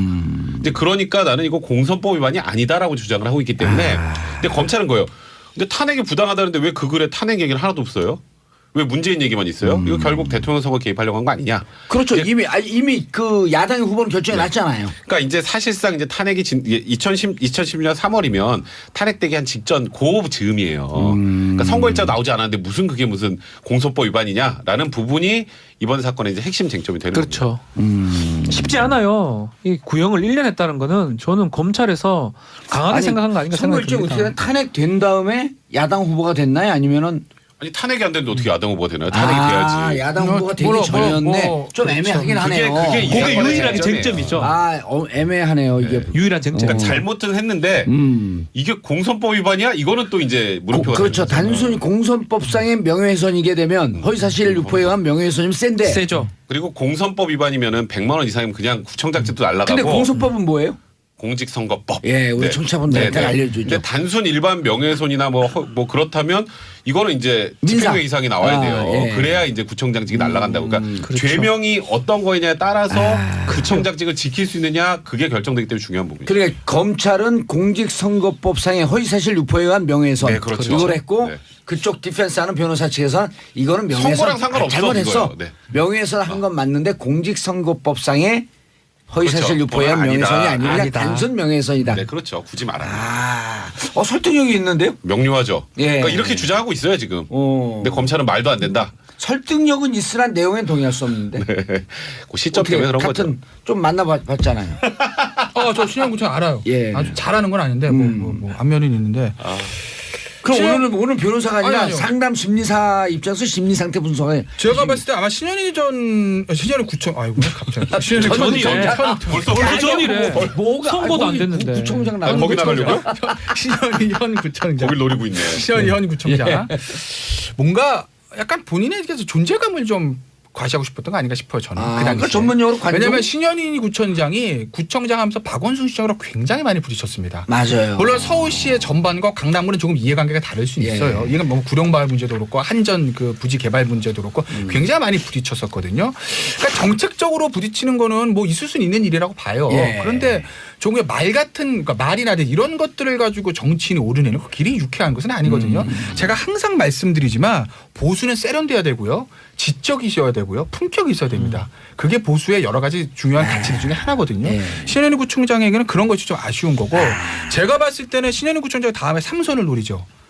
벌써 재선구청장에 그렇죠. 삼선을 노립니다. 오. 강남구청 어허. 자유한국당 입장에서 젖과 꿀이 흐르는 땅입니다. 그거 몰라요. 너무 좋은 지역입니다. 잘 몰라요. 아주 좋은 지역. 자유한국당 입장에서 보면. 구청장이 민주당으로 바뀔 수도 있나요? 강남구청은 쉽진 않을 거예요. 쉽지 않죠. 왜냐하면 모르죠. 아니요. 갑과 병이 완전 그 그렇긴 자유한국당 한데 쪽이고 의리 이제 전현희 예. 의원이긴 한데 그래도 강남구청, 서초구청은 쉽진 않아요. 쉽지 않죠. 네, 예. 그 자유한국당을 뺏기는 건 굉장히 어려운 일이에요. 딱 한 명이 가능성이 있어요. 나갈 수 있는 사람이. 정봉주? 아니요. 그럼요. 정치 작업이니까. 김태현 변호사가 예. 귀순한 민주당으로 다음에 와갖고 귀순해서. 나가면은 조금 승산 있지 않을까. 이게 칭찬이에요, 뭐예요? 네. 어찌됐건 간에 눈빛 흔들리는 거 봤지? 많이 흔들었어. 많이 흔들었어. 지금 타이도 오늘 그거 하고 왔잖아요. 타이도. 내년에 이제 지방선거 공천의 문제가 있고 예. 자유한국당에서 물갈이의 문제가 있기 때문에 신현희 구청장이 전이래. 선거한테 안 됐어요. 검찰 법원 때문에 못 나가게 될지 예. 아니면 자유한국당 내에서 교체를 하게 될지 그거를 저는 분석해. 자유한국당 내부는 관심 없어요. 네. 법에서 어떻게 될 거냐 이거 분석해 달라는 거죠. 제가 봤을 때는 공직선거법까지는 모르겠으나 예. 일반 형사에서 명예훼손으로라도 저는 유죄는 나올 것 같고 벌금형이냐 집행유예인데 제가 봤을 때는 벌금형 사안 이상 사안으로 보여요. 집행유예 나오면 이거 그것도 아웃인가요? 저는 일반형법 그래서- 집행유예, 어허. 공직선거법상의 100만 원 이상의 벌금. 일반 그래서 형법 집행유예 이상, 저는 금고 이상. 예, 무조건 뭐 이거 걸리고. 듣고 계시면 굉장히 죄송한데 예. 신현희 구청장이 내년 강남구청 3선 도전 전 쉽지 않다 봅니다. 그리고 자유한국당 입장에서도 그럼 불편하죠. 자유한국당 입장에서도 만약에 어쨌든 마련한 건 맞잖아요. 이게 이제 설사 일반 명예훼손으로 해서 벌금형 나온다 하더라도 예. 이거는 선거 과정에서 시비거리가 될 수 있기 때문에 당의 다른 선거를 위해서 선거 전략상 교체 다만- 중에 저는 맞다고 다만 봅니다. 아까 그 판결 좀 사과한 거 걸리죠. 처리하면 안 될까요? 예? 신현희 구청장한테 듣고 계시다면 죄송합니다만 아이고, 했는데 그러니까 왜냐하면 절대 들을 리가 없고 팟캐스트가 뭔지 몰라요. 이거 라디오인데. 라디오잖아. 이게 또 다시 올라가잖아요 팟캐스트로. 그래요? 절대 몰라요. 그러니까 저는 사과 처리하세요. 예, 교체될 가능성이 그럼 높다고 민주당에서 받아들일 수 있어. 봐요. 교체되면 제가 그 자리로 갈까요? 예. 알겠습니다. 전이래. 자, 아직 세 분 인사하시면 안 돼요. 자, 와일드쇼 15일 금요일 오후 2시에 목동 SBS 1층 락 스튜디오 주진우 기자, 김영민 PD, 안민석 더불어민주당 의원과 함께 제가 진행합니다. 자, 방청 신청은요 문자로요. 샵 1035 짧은 건 50원, 긴 건 100원. 혹은 고릴라나 정치쇼 홈페이지를 통해서 신청 가능합니다. 지금 좌석이 딱 2개 남았습니다. 즉시 신청해 주시기 바라겠습니다. 당첨된 분들에게는 개별 연락 드립니다. 패널들이 빵빵합니다. 예, 인사하시고요. 네, 감사합니다. 예, 다음 주 다시 뵙겠습니다. 수요일 날은 소고기. 이게 뭐죠?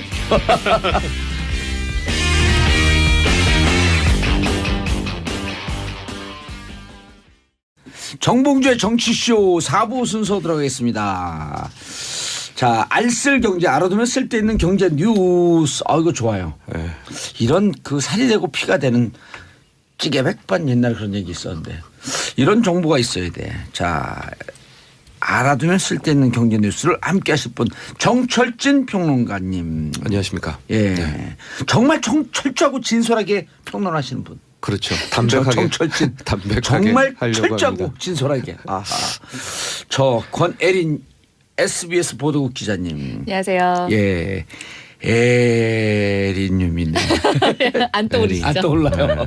이름이 어려운 이름이에요. 근데 특이한 이름이에요. 저 항상 좀 느꼈어요. 요즘에야 몰라도 네. 우리 권혜리 기자 때는 L이라는 게 어렸을 때 그렇죠. 진짜 저밖에 없었어요. 그렇죠. 아니 네. 우리 때도 요 학생이 우리 학교에서 제일 이뻤어요.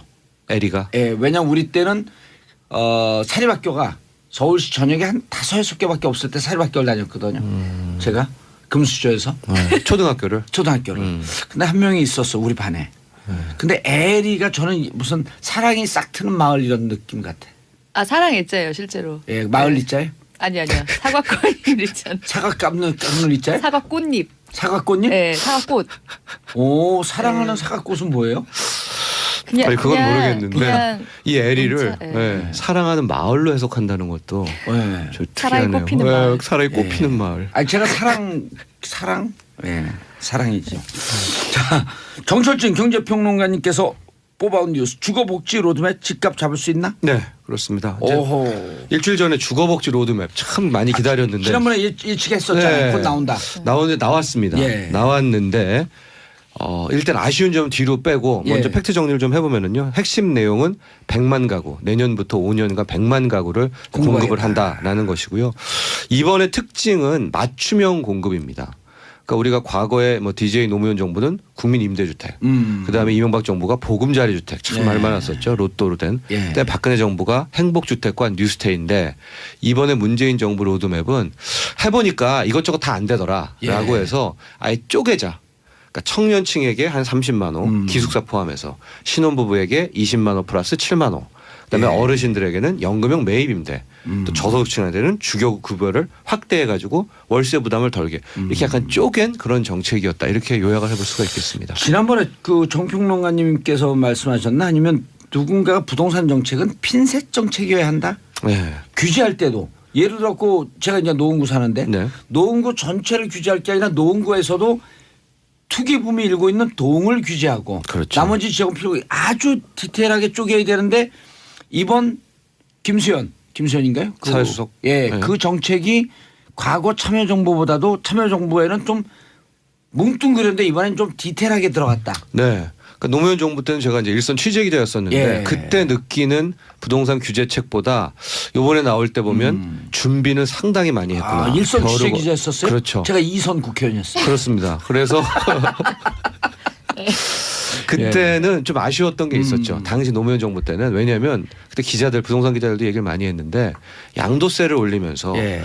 또 하나 보유세까지 같이 가면 이건 그야말로 아무것도 하지 마지막 말라는 거죠. 혈투를 벌이게 되거든요. 그럼요. 그러니까 규제를 한쪽을 만약 양도세 세게 때렸다 할 때는 탈출구를 좀 놔주고. 놔줘야 되는데 양쪽을 다 막아놓으니까 그때 당시 이제 강남부터 5년 버티자. 라면서 집값이 오히려 튀게 되는 역효과였는데 5년 버티고 정권 바꾸자. 그렇죠. 네, 그럼 이거 다 날라간다. 이런 거 아니었었습니까? 그래서 그때도 하나는 좀 열자라고 했는데 이제 그때 노무현 정부는 진정성이 있었죠. 왜냐하면 하나를 열면 투기꾼들은 어차피 먹고 나오잖아요. 예. 그러니까 그것도 용납할 수 없었다라는 거였는데 이번에 문재인 정부의 규제책을 보면 그때 시행착오들을 많이 좀 보완한 그렇죠. 것 같습니다. 그때는 좀 감정적으로 치고 감정적이었어요. 있었어요. 네, 맞아요. 네, 네. 맞습니다. 네. 이게 근데 그 권혜리 기자님 네. 이 그 주거복지 로드맵 네. 어떻게 보세요? 네, 저 말씀하신 예? 지금까지 말씀하신 대로 예, 예. 좀 약간 말 그대로 좀 이렇게 특화가 좀 돼 있잖아요. 그래서 근데 약간 특화가 돼 있어서 이렇게 실효를 거두시는 부분들이 많이 얘기가 되고는 있지만 예. 아까 약간 아쉬운 점은 뒤로 뺀다고 하셨는데 조금 다른 얘기들도 나오는 것들이 있죠. 맞습니다. 뭐 약간 예. 기준이라든지 뭐 신혼부부의 뭐 수입 부분이라든지 예, 그런 면에서 약간 조금 아쉽다라는 얘기가 좀 나오는 면들도 있어요. 가령 뭐 이제 두 가지 정도 제가 아쉬운 점 예. 얘기해도 될까요? 하세요. 네. 좋았는데 예. 좀 더 푸는 김에 확 더 시장 쪽으로 풀었으면 어떨까 하는 그런 게 있어요. 이제 가장 지금 논란이 많이 되는 게 신혼 희망타운이거든요. 예. 그러니까 신혼부부에게는 20만 가구를 임대용으로 주고 7만 원 정도는 주변 시세 대비 한 70% 정도로 분양받아서 아예 구입을 할 수 있는 이제 그런 특혜를 준 거예요. 예. 게다가 지금 국토부에서 공개된 한 9가지 지역 이게 신혼 희망타운의 입지거든요. 굉장히 좋습니다. 예. 성남도 있고요. 어허. 의왕, 남양주. 그런데 여기에서 기준 조건을 굉장히 좀 빡빡하게 둔 겁니다. 그러니까 도시근로자 소득 100%, 그다음에 맞벌이는 120%. 그러니까 120% 하면은 맞벌이 가구 같은 경우에 7천만 700만 원대죠, 합쳐서. 합쳐서니까 예. 7천만 원 8천만 원 사이인데 월요. 월 월급이. 500만 원대. 연간으로 연간 7천, 연간 7천, 8천인데 맞벌이를 하면은 이 정도는 다 되잖아요. 안 돼요. 안 될 수도 있지만 예. 안 돼요. 음. 예, 요거는 그러니까 말씀을 잘 하셔야 되는데. 그렇죠. 근데 사실 어제도 이게 우리가 맞벌이 하면 네. 보통 네. 부부 합산 700만 원 되지 않나요? 그래갖고 난타 이걸 조금 난타전이 말씀을 있었어요. 근데 사실 이게 그 안 되시는 분들한테는 좀 아픈 죄송한 얘기 아니에요. 아픈 얘기죠. 예. 아픈 얘기긴 한데 사실 이게 그냥 나온 숫자가 아니고 어. 그 도시소득 예. 도시주거 소득자 평균을 따진 거기 때문에 사실 이 둘이 벌면 이 정도 이상을 버는 분들도 꽤 계세요. 월 500. 네, 월 월 580 기준 이상. 580. 네, 연간 7천 이상. 근데 이제 이게 맹점이 뭐냐면 그럼 그분들은 안 돼요. 그럼 그 기준에 적합한 분들은 되잖아요, 자격이. 예. 근데 이분들 같은 경우에는 지금 나온 곳들에서 시세 70% 80%라고 해도 거의 6억 원대는 이 지금 나온 곳들을 생각을 해야 된단 말이죠. 이 지역은 예. 5억 원, 6억 원대. 그러니까 이분들 같은 입장에서는 막상 원리금 부담 때문에 도전을 못 합니다.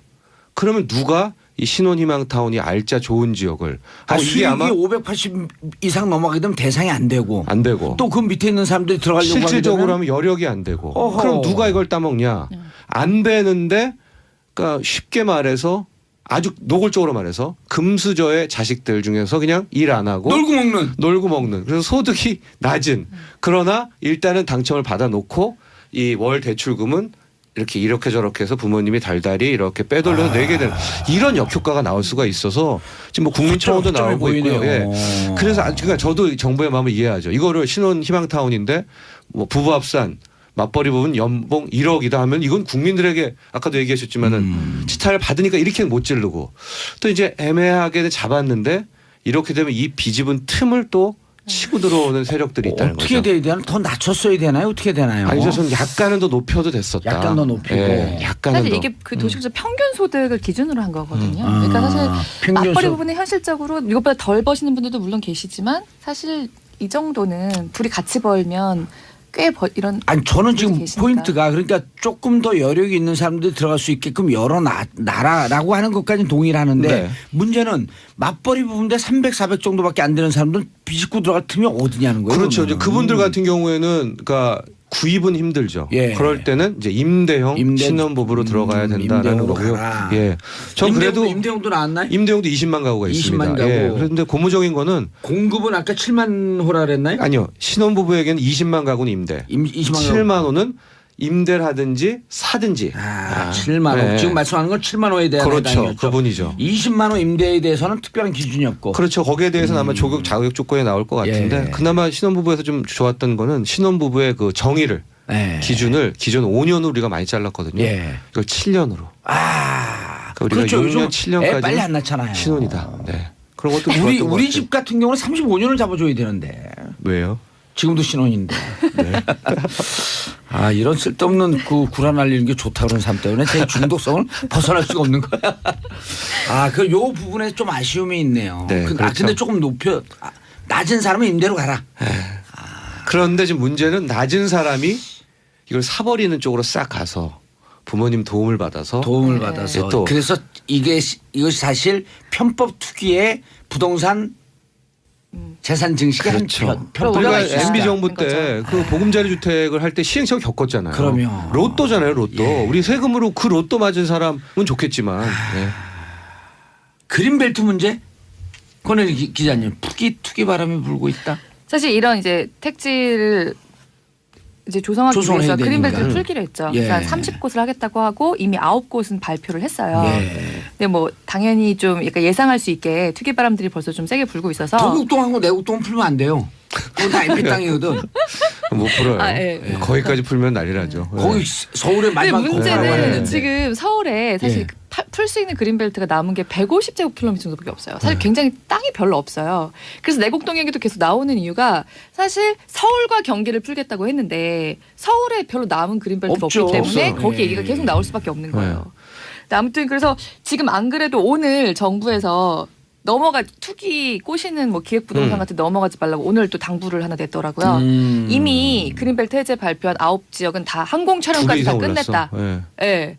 거의 3배가 올랐어요. 근데 이게 정확히 말하자면 실거래가 대비 3배가 올랐는데 팔린 건 하나도 없어요. 왜냐면 당연히 땅 주인들도 그렇죠. 땅주인이 안 팔지. 더 올라올 때까지 기다리고 있는 거죠. 그렇습니다. 게다가 이제 이 투기 세력이라는 게 제가 얼마나 정교하냐면 이제 9급 발표했잖아요. 예. 근데 이제 30구 정도 더 해야 되거든요. 거기다 100만 원인데 지방에는 안 지을 거라고요. 서울 경기잖아요. 그럼 쫙 놓고 그 기획부동산 하면은 이쪽 이 그린벨트는 무조건 풀 수밖에 없습니다. 다 이렇게 이제 브리핑을 하고 하니까 기획부동산들이 미리 선취매를 하십시오. 예, 이런 식으로 나오니까 그래서 지금 이미 발표한 9군데도 호가가 그 뭐 여름 정도의 실거래가보다 2-3배씩 올랐는데 방금 말씀하신 대로 아직 나오지 않은 곳들. 게다가 예측지. 네, 서울 경기의 예측지 많지가 않으니까 말씀하신 대로 이렇게 넘어가기가 쉬운 거예요. 그런 곳들은 그리고 지금 이미 그 발표가 된 곳들은 이미 정부가 항공 촬영 다 끝났다. 여기 뭐 이른바 알박기 같은 거 하신다고 불법 건축물을 세우고 하면 나중에 보상 못 받는다라고 이제 경고가 나왔지만 그 아직 그냥 그 시장에서 예상만 되는 곳들에서 들썩이는 거는 그또 미리 그거 없고. 일치해요. 여기밖에 될 수 없다는 거예요. 왜냐면 선수들은 아니까. 그렇죠. 예. 아니, 그런데다가 택지 이제 조성될 저는 이 때가. 와중에 예. 크진 않지만 이 부동산 정책 관련하고 있는 부처의 공무원들이 정보 빼갖고 투기하는 사람들이 있거든요. 미리 뭐 하나 건물 가건물 그러니까 세워놓고. 이 사람들 엄벌에 취해야 돼. 그냥 징역 보내고 한 30년 살려야 돼. 저는 그래서 아예 빨리 했으면 좋겠어요. 빨리 시간 끌지 해야죠. 말고 그린벨트 발표 딱 그냥 30분 그냥 이거는 끝냈으면 진짜 시간 좋겠어. 끌지 않는 게 좋다는 얘기를 왜냐하면 많이 정책을 하죠. 할 때 오래 손 타면은 맞습니다. 나가긴다. 네, 맞아요. 예. 준비됐으면 팍 쳐야 되는데. 그렇죠. 예. 부동산 투기범을 조성하지 말아라고 하면서 시간을 무한정 주면 네. 조성되죠. 아 우리 시간을 무한정 주면 좋죠. 조성되죠. 오래 할 수 있으니까. 이게 내가 숫자를 딱 얘기를 한 걸 보니 이미 다 보관이 있는 것 같은데 그렇겠죠. 네, 네. 시간 끌면 안 될 것 같아요. 아 김수현 그 보통 전문가가 아니에요. 자 그런데 집값 안정될까? 도시 뉴딜 재생 사업에 서울은 왜 뺐어요? 아 그러니까요. 이제 그것도 여러 가지 문제가 있을 예. 것 같은데 그거 할 때 부동산 전문가들은 막 박수를 치더라고. 예. 그렇죠. 이제 서울 집값은 더 오른다. 이제 이렇게 되는 건데 제가 늘 말했지만 현재 문재인 정부의 부동산 규제는 이런 것 같아요. 집값을 한 번은 눌러놓고 그러니까 승부를 한 번은 내고 그다음에 다시 올라갈 때 올라갈 나한테 수밖에 없고. 굴복해라라고 한 다음에 이제 공급 정책을 그 다음에 준비하고 있지 않을까. 전 이런 시나리오를 생각을 하고 있거든요. 왜냐하면 이제 여기도 좀 정부에도 부동산 전문가들이 있는데 이제 공급 확대가 빠졌단 말이에요. 그러니까 그 생각은 일단 한 번은 부동산을 굴복하고 공급으로 갈 것 같다. 그런 지금 생각을 공급 해봅니다. 확대 정책이 나온 건 아닌가요? 일단 조금이 나왔죠. 나온 거죠. 네, 이제 조금이 나온 거고 찔끔. 윤곽이 나온 것이고 실은 이번 주거목적 로드맵에서 꼭 필요한 게 다주택자가 아하. 임대사업자로 등록할 때 세제 인센티브를 어떤 걸 줄 건가. 그 얘기 말만 나오고 디테일이 없어요? 그건 이제 연내한다고 했어요. 이거를 이제 아껴둔 거예요. 이게 정말 정말 중요합니다. 이게 정말 내년 1분기까지가 중요한 변수인 게 예. 뭐 짧게 설명을 드리면 내년 3월이 지나게 되면 4월 1일부터 이제 예, 그 다주택자가 양도세를 이제 또 하나의 집을 팔 중과세. 때 중과가 되고요. 양도세 중과가 무서운 게 아니라 장기 보유 특별 공제라는 게 있어요. 우리나라는. 그렇죠. 그래서 내가 2년간 안 살더라도 꾸준히 이제 보유를 했다라면 그거에 세제 맞춰서 혜택을 받고. 세제 혜택을 주고 있는데 그것을 없애겠다라는 겁니다.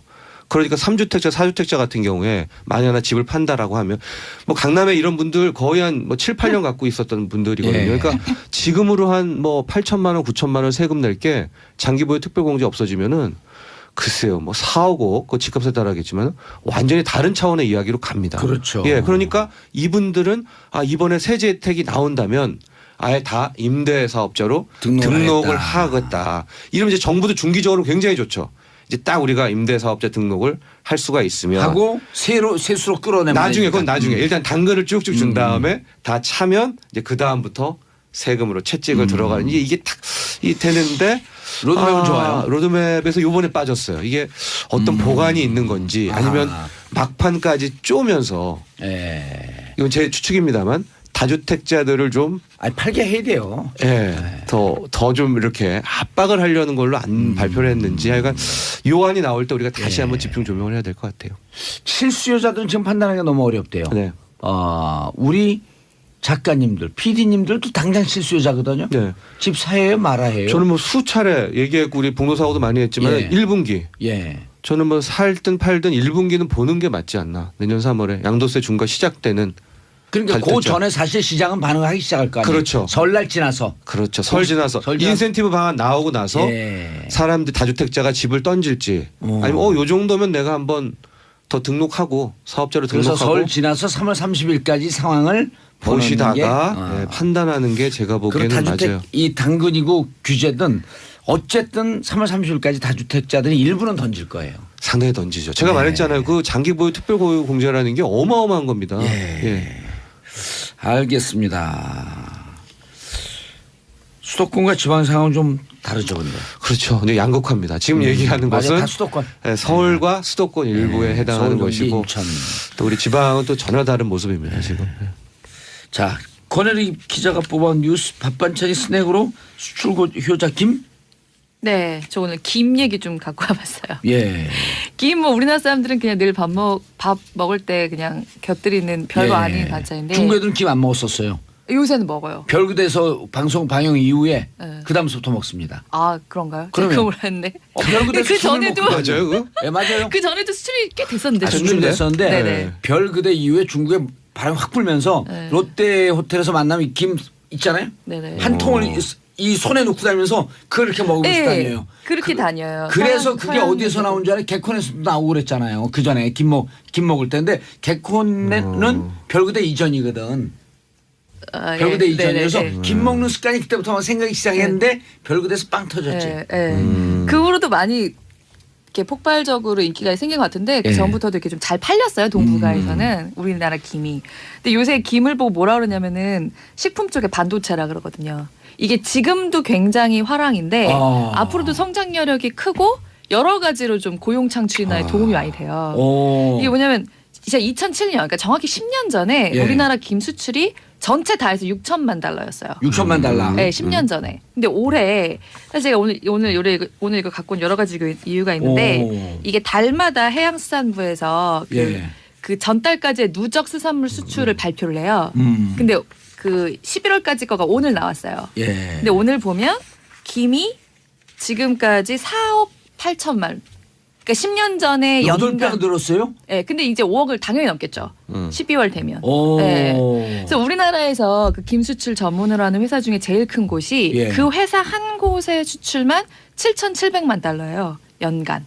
와, 네. 김 수출에 얘기했는데 그러니까 사실 지난 10년 동안 이 정도로 약간 시장이 커진 게 많지가 않거든요. 없죠. 이유가 뭐냐면 원래 우리는 김 많이 먹죠. 예. 그다음에 일본에서도 우리나라 김이 인기 있죠. 인기 있죠. 네, 중국에서도 많이 늘고 있죠. 우리나라 고급 김은 다 일본으로 가요. 그러니까요. 예, 일본은 우린 그 워낙 김을 좋아해서 자기네가 생산하는 김도 그 안에서 거의 내수로 거의 하고 우리나라 고급 김 고급 김 다 수입하고. 가져가요. 예.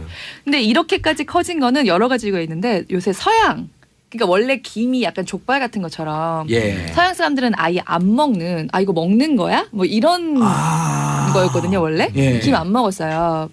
근데 요새 약간 정말 이렇게 서양 사람들이나 예. 전혀 김을 먹지 않던 쪽에 지역으로도 수출이 많이 돼서 제가 아까 말씀드린 회사만 해도 수출국이 19개예요. 그래서 그 왜 유럽 쪽으로 많이 나가나요? 유럽도 많이 나오고 미국도 많이 나오고요. 왜 그 트레이드 조라고 얘기해 되죠? 트레이드 조 같이 막 미국의 유명한 그런 식품 체인들 예. 이런 데 다 깔려 있어요. 뭐 월마트 이런 곳에 다 김이 들어갑니다. 아, 이태리 나폴리 갖고 그 김 양식을 할까? 근데 우리나라가 김 재배하는데 되게 좋고 올해 예. 7월에 코덱스라고 그 전 세계 식품 규격을 정하는 곳이 있어요. 예. 여기서 우리나라 김이 기준이 됐어요. 아. 그래서 공식 명칭도 근데 이게 김. 아니요. 근데 기왕이면 김이었으면 좋았을 텐데 우리 정부에서 그냥 레이버 프로덕트라고 올렸어요. 그래서 그게 약간 공식 명칭. 레이버 프로덕트? 그러니까 이제 김 부산물, 김 생산품 이런. 그러니까 김치는 제가 물어봤어요. 아니 왜 김은 김이라고 안 올렸느냐. 김치는 김치로 올렸는데. 그렇죠. 근데 김치는 우리나라에서만 원래 생산이 됐고 그거를 일본 애들이 먹는 건데 김은 이제 서양 애들은 사실 놀이로 많이 알거든요. 우리나라 김 과자 사 먹으면서도 놀이로 알아요. 근데 놀이로? 놀이 맞기 할 때 놀이. 놀이가 일본어로 일본말. 김이거든요. 아. 네. 그런데 그거는 일본도 김을 먹고 우리도 김을 먹고 이거는 이런 경우에는 국제적으로 그냥 가장 일반적인 이름으로 하는 것이 좋다가 그 식품규격위원회 그 기조기 때문에 어쩔 수 없이 그 레이버 프로덕트 쪽으로 올려서 우리나라 김이 표준 채택이 됐어요. 그래서 약간 우리나라 김은 타레나 매생이 같은 거 섞어서 만들거든요. 예. 그런 거라든가 우리나라 김에 기름 넣는 정도 뭐 이런 것들 우리나라 김 양식하는 그게 딱 그 세계 표준이 된 거예요. 이렇게 인기가 있는 게 이게 다이어트 식품 건강식으로 되게 요새 인기가 있다는 거예요. 그래서 그 유명 연예인들도 할리우드나 이런 데 연예인들도 김 먹는 모습 같은 거 많이 보이고 저도 사실 집에서 혼자 술 먹을 때는 조미김 이렇게 세 통씩 마세요. 혼술할 때. 네, 혼술할 때. 근데 혼술 그거 해봤자 그 조미김 세 통 뜯어도 100칼로리 안 되거든요. 네, 그 소금도 있고 한데 약간 그런 다이어트식으로 인기를 끌고 있어서 이게 다음 이 우리 비즈니스. 그 한국 그 음식이 보이는 게 한 3, 4년 전서부터 김밥집이 확 활성화됐다가 네. 3, 4년 전서부터 죽어요 다시. 네. 그러면서 김밥 고급화가 돼 백화점을 중심으로. 체인도 고급화되고. 체인도 고급화됐고. 김 무슨 티처 뭐 이런 거. 그래서 우리나라 김밥이 이 전 세계 지금 김밥을 하게 되면 일본 애들이 잡고 있는 거거든요. 일본에 이제 막기라고 하는. 그렇죠. 네, 맞기. 야, 이 김밥 이게 좋은 게 뭐냐면 이 건조되잖아요. 예. 그러니까 국내에서 생산해서 수출이 가능해요. 오. 그래서 지금 제가 아까 말씀드린 그 가장 큰 그 김에서 거기도 그러니까 거의 전체 직원이 그 공장 직원까지 한 400명 정도가 돼요. 그러니까 한마디로 우리나라에서 고용 창출이 가능하다는 거죠. 그럼 우리나라 해류, 수온 이런 게 딱 적합한가 봐요. 그러니까 근데 그런 것도 있는데 예. 그러니까 우리나라 김 쪽은 약간 한데 그러니까 조금 추운 데서 나오는 김이고 예. 사실 좀 따뜻한 데에서는 또 거기 김이 나오긴 한대요. 근데 우리가 워낙 그렇겠지. 노하우가 있으니까 재배나 양식 노하우가 워낙 있어서 사실 이렇게 인기가 있다 보니까 요새 캘리포니아 같은 데서도 김 하는데. 재배를 조금씩 시작을 해요. 근데 일단 안 되지. 제도가 전혀 안 돼 있고 거기도 이제 사실 공무원들 몇 년 걸리잖아요. 제도 만들어지는. 게다가 아예 재배 기술은 전혀 없다시피 하니까 이건 당분간 계속 노른자 우리가 아니, 할 수 있는 노른자 김에 김밥에 전통 있는 게 우리 옛날에 기차 타면 두리번 김밥이요 김밥 그런 노래 몰라요? 그런 노래 잘 알고 있고 멕시칸 요리하고도 잘 어울릴 것 같아요. 아 그래요. 네. 자 그런데 큰일 났어요. 또. 인사하셔야 돼요. 네. 끝났어요. 아, 벌써. 네. 네. 자, 두 분 인사하시고요. 네. 예, 감사합니다. 같이 저는 뵙겠습니다. 네, 저는 광고 듣고 갑니다. 내일 10시 5분에 다시 돌아오겠습니다. 땡큐 피스 코리아.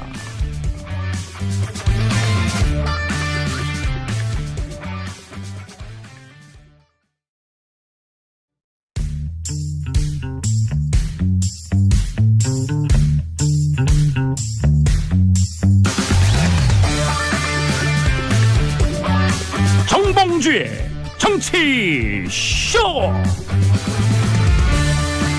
안녕하세요. 시대의 양심 마성의 중독성 정봉주의 정치쇼 정봉주입니다. 자, 지금 이 시간 여러분이 가장 많이 찾아본 실시간 검색어 IOC에서 러시아 평창올림픽 참가 불허 결정을 했습니다. 자, 지난번 도핑 테스트에 걸린 결과인데요. 선수 개인 자격 출전을 허용하지만 러시아 국기 개양 다 안 됩니다. 자, 지진 소식이죠. 어제 오후 9시 19분 포항 2.1 여진 아닌 듯 북한 길쭉 규모 2.8 지진 핵실험 여파라고 하는데 이것도 미확인입니다. 자, 어제 예산안 통과됐죠. 자유한국당 표결 빠졌습니다. 예산안 통과됐고요. 자, 이 중에 봉도사가 고른 오늘의 실시간 검색어는 최경환 검찰 출두입니다. 방금 전에 했답니다. 자, 웸 라스트 크리스마스 들으면서 1부 들어가겠습니다. 정봉주의 정치쇼 1부 들어가겠습니다. 자, 1부 함께 하실 분 누구신가 이분이? 네, 안녕하십니까. 미디어오늘 정상근 기자입니다. 예, 정상근. 근데 상근인데 비상근이에요? 가끔씩 네, 그래도 월수금에는 네, 상근을 하고 있고요. 네. 예, 또 뭐 그에 응답을 해요. 아, 남의 이름 갖고 장난치는 거 아니에요? 하도 많이 당해가지고요. 제가. 그러면 이제 다음서부터 결근 못 나오게. 자, 봉도씨 신미애님 봉도사님 뒤쪽 포스터 멋있어요. 땡큐. 12월 15일 금요일 오후 2시 공개방송 포스터입니다. 자, 샵 1035 문자나 홈페이지 게시판으로 신청하시면 개별 연락드리고요. 지금 이제 다 찼어요. 딱 두 석 남았습니다. 마케팅 기법. 네. 근데 진짜 두 석 남았어요. 아 진짜요? 예. 네. 근데 이제 앞에 신청한 분들이 또 취소할 수도 있어요. 계속 두 석이 남는 거야. 두 석. 아 매일매일 두 석면. 네, 매일매일 두 석. 네 그렇군요. 예. 근데 이제 이러다가 느긋하게 신청 안 하시면 다음 주거든요. 네. 그럼 못 와요. 현장에 와서 확인을 하셔야겠네요. 진짜 다음 두 석이 주나? 남아 있는지. 다음 주에요? 다음 주 같은데요? 이번 주 아니고? 네. 근데 왜 이렇게 일찍 광고를 했지 우리가? 아유, 자석도 없는데. 자, 뉴스 브리핑 정상근 미디어 오늘 기자. 네. 시작할까요? 시작하세요. 네. 그 제프리 펠트먼 유엔 정무 담당 사무차장이 어제 북한을 전격 방문했습니다. 방문했어요? 네, 방문했어요. 어허. 어제 들어갔습니다. 네, 펠트먼 사무차장의 방북은 네, 북한의 초청에 유엔이 응하는 형식으로 진행이 됐다고 하고요. 북한 초청했어요? 네, 북한이 9월에 초청했다고. 예. 네, 근데 여기에 이제 응답을 하면서 네 진행이 됐습니다. 그 2011년 10월에 그 발레리 아모스 유엔 인도주의 업무조정국장의 방북 이후 유엔 고위급 인사의 방문은 6년 만에. 네, 이라고 하고요. 예. 이게 3박 4일 일정인데요. 그 리용호 외무상과 박명국 외무성 부상 등을 면담을 하고 예. 그 북한에 파견된 유엔 관계자를 만나는 네, 그런 일정들로 짜여져 있습니다. 아, 북한에 파견된 유엔 관계자가 있나 보죠? 네, 유엔 관계자도 있고요. 그 뭐 다른 국제기구들 있잖아요. 이제 유네스코라든지 뭐 이런 국제 대사관들도 많이 있어요. 그렇죠. 독일 대사관들도 있고. 많죠. 예. 네. 하여튼 근데 유엔 관계자들을 좀 만나고 그런 일정을 소화하려고 한다고 합니다. 예, 제가 지난번에 잠깐 말씀을 드렸는지 모르겠지만 제가 그 김해 네. 인제대학교 통일학과 박사과정이거든요. 아 진짜요? 그럼요. 근데 네. 이제 거기 진희관 교수는 통일학부 교수니까 공식적으로 노동신문을 볼 수 있는 허가를 받아서 일주일 전 노동신문을 계속 봐요. 네. 그런데 그분이 북한 사정을 아는 가장 중요한 통로가 뭔지 아세요? 누군가요? 인스타그램이나 페이스북 모르겠는데 인스타그램에 사진을 올려요. 아, 그 북한 평양에 주재 있는 대사관들이 네, 대사들이 직원들이 그걸 통해서 평양 사정을 쫙 봐요. 네. 그렇죠. 그래서 제가 알고 있는 북한 소식이 제일 정확한 소식이에요. 그거 보면 네. 또 우리 교수님이 학생에게 쫙 네. 정리해서 날마다 보고를 해요. 근데 보통 언론들은 이 북한 정보를 탈북자들에게 좀 의존하는 경향이 있어가지고 휴밋. 네. 그렇죠. 뭐 굉장히 오보가 많은 상황이 많죠. 네. 그렇죠. 그런데 이제 그 대사관들 통하면 정확하죠. 아무래도 그 현장에 있으니까요. 예. 네. 글은 못 써도 글은 잠깐 써도 사진이 계속 올라와요. 네. 이제 이번 유엔 사무차장 방문한 걸 같이 찍은 사진들이 올라올 거예요. 그렇겠네요. 예. 네. 그건 처음 알았죠. 네. 이런 걸 취재하려는 팔로우를 겁니다. 어떻게 되는 거죠? 예. 이런 네. 걸 취재하려는 겁니다. 알겠습니다. 예. 어쨌건 이 펠트만 차장은 북한에서 어떤 얘기를 나눌 것이냐 이렇게 기자들이 물어봤는데 여기에는 답하지 않았다라고 합니다. 추측컨대 아마 북한이 최근 뭐 대륙간 탄도미사일급 화성 예. 15를 발사를 해서 완성. 네, 또 핵무장을 완성했다고 공언을 한 상태여서 이 얘기가 안 나올 수 없겠다. 뭐 이렇게 예상이 되고 있고요. 예. 그리고 또 보도에 따르면 그 펠트만 차장은 그 한국 정부 당국과 북핵 문제와 관련해서 하지 않고 있죠. 네. 알겠습니다. 피의자 신분으로 수사에 착수했다라고 하는 기사를 끝으로 정상근 기자님 인사하시고요. 네, 감사합니다. 바이바이. 잘 가세요. 잘 저는 있어요. 광고 듣고 2부 돌아오겠습니다.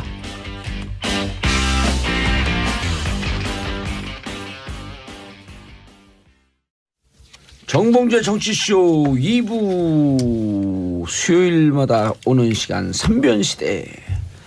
자, 법조인의 눈으로 대한민국의 정치사회 법조 뉴스를 들여다보는 고구려를 대표하는 백성문 변호사님. 네, 안녕하세요. 백성원 변호사입니다. 예. 그리고 신라를 대표하는 김태현 변호사님. 네, 안녕하세요. 화개장터. 네, 백제 출신 박지훈입니다. 예. 백제가 너무 좋습니다 이제는. 예. 대구 출신. 출신은 백제 아니잖아. 뭐 출신만 출신 그런 거고 되고. 마음은 예. 다 글로 가 있습니다. 마음으로 출신이에요. 예. 마음 출신. 서동이에요. 제가- 서동요 이제. 제가 대구에서 백제로 넘어오는 과정의 얘기를 들었거든요. 네. 급격히 넘어왔어요. 급격히. 근데 무척 오래된 줄 알았더니 최근이더만. 급격히 넘어왔다니까. 그 얘기도 제가 뭐 참고로 뭐 원하신다면 제가 뭐 아니, 그래서 과거의 예. 누구야? 저 박지훈. 박지훈 변호사의 발언들을 제가 다 예. 말씀드리겠습니다. 아니, 그래서 그렇게 급격히 넘어왔다는 얘기를 듣고 제가 그럼 그 전에 갖고 있었던 정체성은 도대체 뭐야? 아니 근데 그거는 제가 말씀드리잖아요. 과거의 발언들. 저는 뭐 정치 성향이 있는 것도 아니고 정치인도 아닐 뿐더러 예. 많은 사람들이 이번 국정농단을 겪으면서 많이 넘어왔어요. 그 사람 중에 일부라고 생각하시면 돼요. 아, 이번 국정농단 와중에 넘어왔어요? 그렇죠, 당연하죠. 오. 이게 나라냐? 이런 생각을 하면서 이게 아니라고 생각하면서 TK 쪽에서도 많이 이게 이제 나라냐 그러면서 난 날았다 그러고. 날았다. 그래서 저쪽으로 이쪽으로 날았다 이렇게 해버렸습니다. 급격하게. 네. 예. 자, 김정희님 팟캐스트로 듣다가 처음으로 본방 사수예요. 개콘보다 더 우스운 한국 정치 언제쯤 국민 기대에 부응할까요? 봉도사님 국회 재입성하지 마시고 방송으로 국민의 정치 감각 업 해주세요. 감사합니다. 어쩜 제 마음이 이렇게 아주 어제 그 뉴스에 따라서 쫙 정확하게 말씀해 주셨을까. 뉴스에서는 뭐 정치인 복권 안 된다. 그래서 내가 막 박수를 치고 막 떼굴떼굴 굴렀어요. 좋아갖고.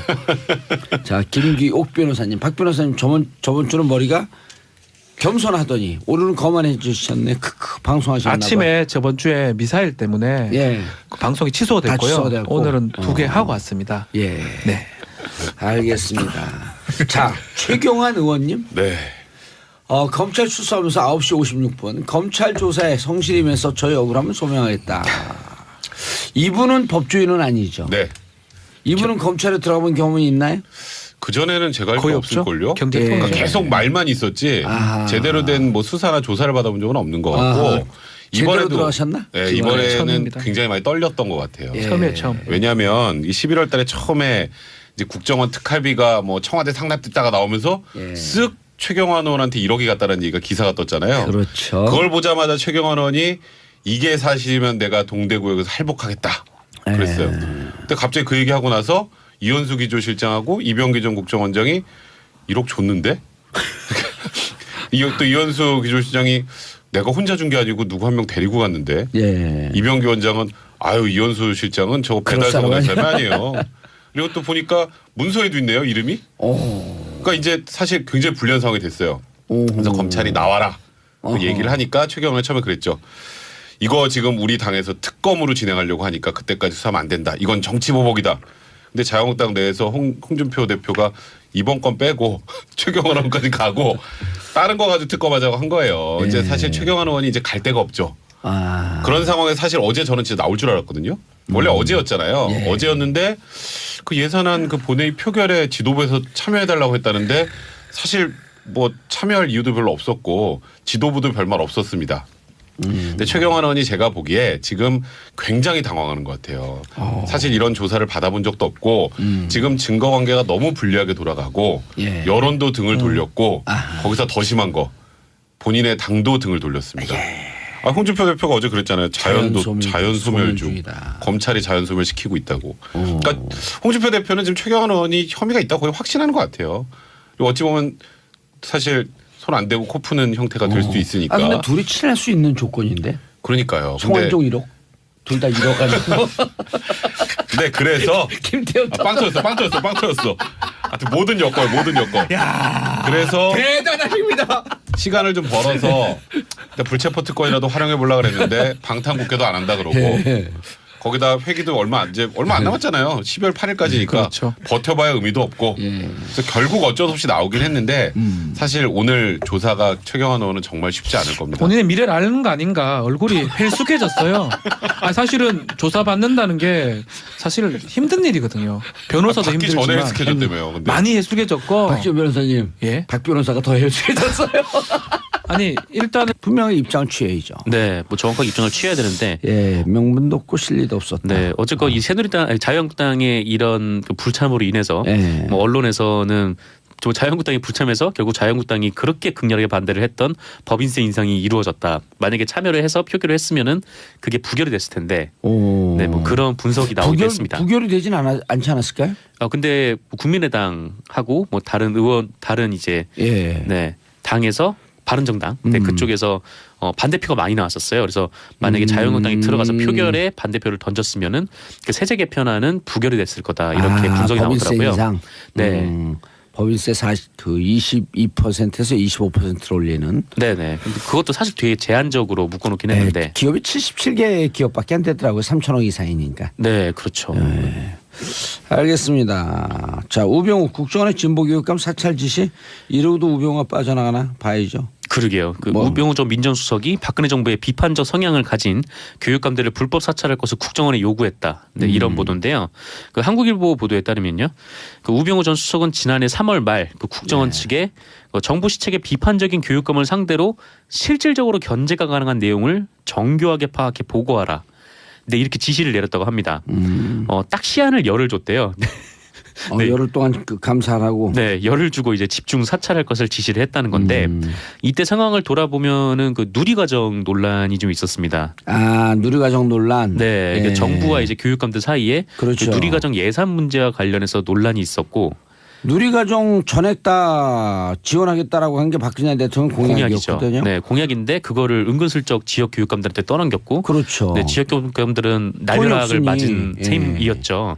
그래서 어쨌거나 뭐 그 문제도 있었고, 그리고 또 하나는 그 역사 교과서 국정화와 관련해서 교사들이 시국 선언을 한 적이 있었어요. 어허. 근데 이때 교육부가 이 교사들을 징계를 하라고 했는데 교육감들이 징계를 하지 않았었습니다. 요게 맞아요. 그 전북 교육감도 그렇고 요게 몇 년도인가요? 그 국정원의 진보 교육감 사찰 지시한게 2015년인가요? 16년이요. 지난해 3월 말입니다. 지난해 3월 말. 네네. 아, 그때 몇 개월 뒤면 이제 자기 운명에 기우는 걸 모르고 이렇게 인간들이 그 한참을 못 본 봐요. 거죠. 네. 근데 어쨌거나 이거를 네, 청와대 민정수석이 그것도 국정원을 시켜가지고 뭐 이런 진보 교육감들의 뭐 정책에 반대를 하면 그냥 반대한다고 얘기를 하면 되는데 이렇게 뒷조사를 시켜서 사찰을 했다라는 거죠. 예. 그래가지고 그렇게 가져온 국정원의 정보가 이랬다고 합니다.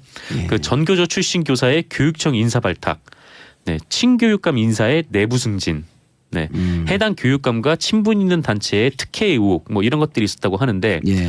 뭐 실질적으로 이게 뭐 공개가 되기도 좀 어려운 수준이었는지 뭐 결국 나오지는 않았던 것 같아요. 그러면 지금 그런 게 예를 들어 전교 출신 그 교사에 네. 교육청 그 고용할 때 정식 절차를 밟았을 거 아니에요. 아무 문제가 없는 거죠. 네. 네. 성향이 문제가 있다?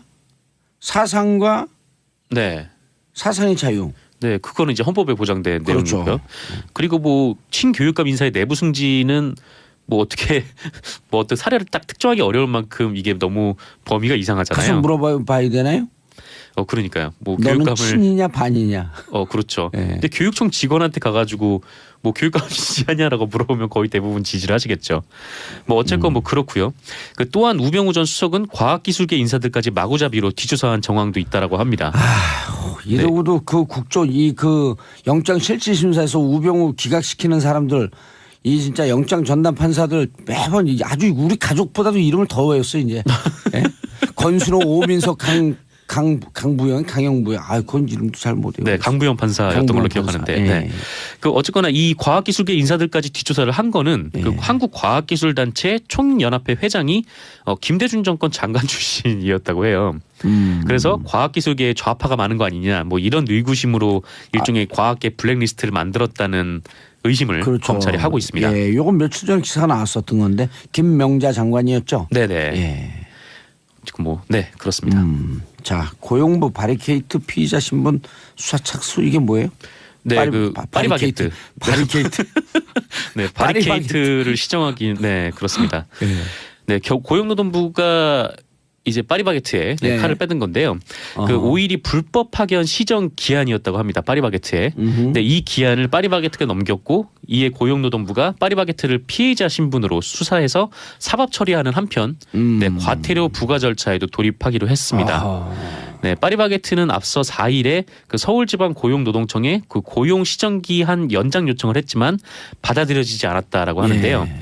뭐 고용노동부 입장에서는 이미 많은 시간을 줬고 또 자꾸 이제 파리바게트가 합작사를 통해서 고용을 하려고 이게 약간 좀 꼼수라고 할까요? 예. 근데 그렇게 하려고 하는 점에 대해서 개선의 여지가 없다라고 판단을 하는 것 같습니다. 예. 네, 지금 파리바게트는 뭐 지금 직접 고용해서 얘기를 나눴다고 하고요. 아하. 그리고 미국 행정부와도 얘기가 된 사안이라고 하고요. 아하. 그리고 또 중국을 통해서 들어갔잖아요. 이제 예. 베이징을 거쳐서 들어갔는데 그 방북에 앞서서 그 리바오둥 네, 외교부 예. 부부장을 만나서 네, 이 또 한반도 정세에 대해서 의견을 교환했다고 합니다. 네, 이런 점들을 좀 종합을 해봤을 때 네, 이 얘기 그러니까 북한 핵 관련 문제가 안 나올 확률은 낮겠죠. 예. 네. 그리고 유엔에서 네. 평창 올림픽 기간에는 일체의 도발은 하지 말자.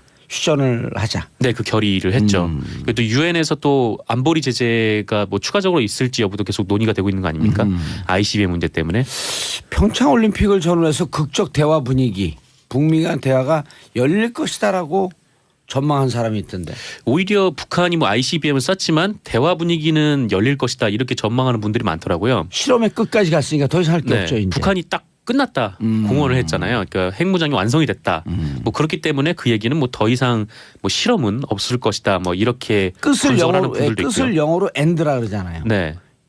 end는 end도 되지만 and도 되거든요. 아, 네네. 끝났다고 하면서 다시 대화가 된다. end. 네. 그래서 무슨 얘기인지 잘 모르겠어 내가 얘기하고. 그냥 제 페이스대로 가려고요. 예. 페이스로 가세요. 네, 오늘 알겠습니다. 좀 삐딱하게 앉아 계신데 상당히 건방져 보이시는데. 살쪄서 그렇습니다. 네. 오늘 밥값했어요. 알겠습니다. 어쨌거나 네 이렇게 됐는데 그 유엔에서 그 구테우스 사무총장이 곧 들어갈 거다. 중재를 맡겠다 뭐 이런 식의 얘기를 오래전부터 했었나 봐요. 그래서 북한 문제와 관련해서 뭐 국제사회와 좀 다리를 놓겠다. 뭐 그런 차원에서 뭐 구테우스 사무총장의 그 방북 논의 일정을 논의하기 위해서 간 것 아니냐 뭐 이런 얘기도 있고요. 구테우스 사무처장, 사무총장. 네, 사무총장이요. 아, 사무차장 이름은 누구라고요? 사무차장 이름은 네 제프리 펠트먼입니다. 예, 제프리 펠트만. 근데 왜 이렇게 이름들을 어렵게 만들어? 그분들 입장에선 저희 이름이 어렵겠죠. 그래요? 네.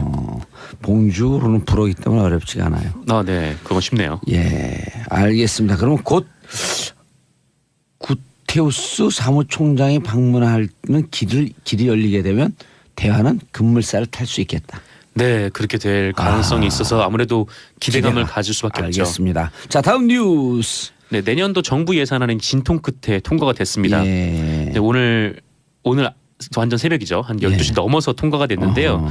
그 내년 예산은 정부가 제출한 490조 원보다 1,374억 8천만 원 감소한 428조 8,339억 원이라고 하고요. 어바웃 428조요. 네네. 근데 이 예산안에는 이 도로를 깔거나 이 건물을 짓는 SOC 예산, 그러니까 사회간접자본 예산이 확 늘고 복지 예산이 정부안보다 줄었습니다. 아, 마지막 그 기수 조정할 때 누구 빼고 하면서 그랬던 네, 이른바 이제 쪽지 예산, 네, 쪽지 예산. 요새는 카통 예산이라고 하더라고요. 그 전에는 이제 형님 예산. 네, 만사형통 얘기가 나왔을 때는 만사형통 형님 예산. 포항 예산이 이렇게 갑자기 늘어나고 막 그랬었는데. 그리고 이제 박근혜 대통령 시절엔 나중에 보니까 순실 예산. 네, 그랬었죠. 윤회 예산. 네, 맞습니다. 네, 이번에는 어쨌거나 뭐 의원들의 뭐 지역구 챙기기 예산들이 좀 많이 늘어났던 마지막에 뭐 것 SOC 같고. 예산을 늘려야 된다 그러면서 자유한국당에서 그 요구도 계속 있었고요. 네.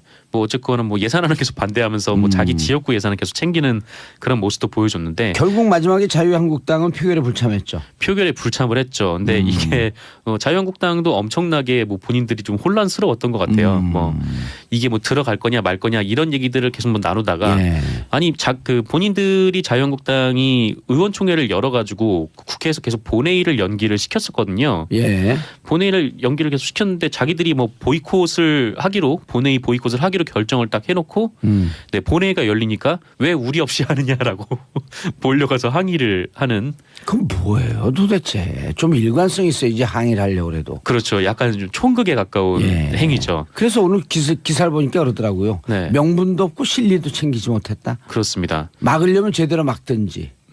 아니면 그 협의를 하면서 좀 조정을 하려면 조정을 하든지. 네, 도대체 입장이 뭐냐? 완전 사실 뭐 지도부의 뭐 지도력이 뭐 거의 바닥이 났다라고 봐도 무방해 보이는 게 이 예산안이 어제만 해도 네, 뭐 새누리당, 뭐 더불어민주당, 그다음에 자유한국당, 새누리당 없어졌어요. 아, 그렇죠. 자유한국당이죠. 이 3당이 원내대표가 합의를 한 거거든요. 근데 자기 당 원내대표까지 합의한 예산안을 미실야합이라고. 아니 네, 근데 합의하면서도 그들의 입장에서 생각을 하면 자유한국당 입장에서 생각하면 공무원 인상 문제. 네네. 그다음에 그 뭡니까 그 임금 보존하는. 네, 최저임금 인상에 따른. 임금 인상에 따른 일자리 무슨 활성 어쩌고저쩌고 해죠 그 명목이. 네, 그 예산들이 있었죠. 네, 그 예산에 대해서는 유보라는 네. 입장을 갖고 갔기 때문에 유보했었는데 가서 의총서 결론 냈다. 이렇게 얘기할 수 있어요. 충분히 우리가 이해를 해줘도. 네네. 그러나 그렇게 된다면은 정말 방어할 건지 아니면 빠질 건지.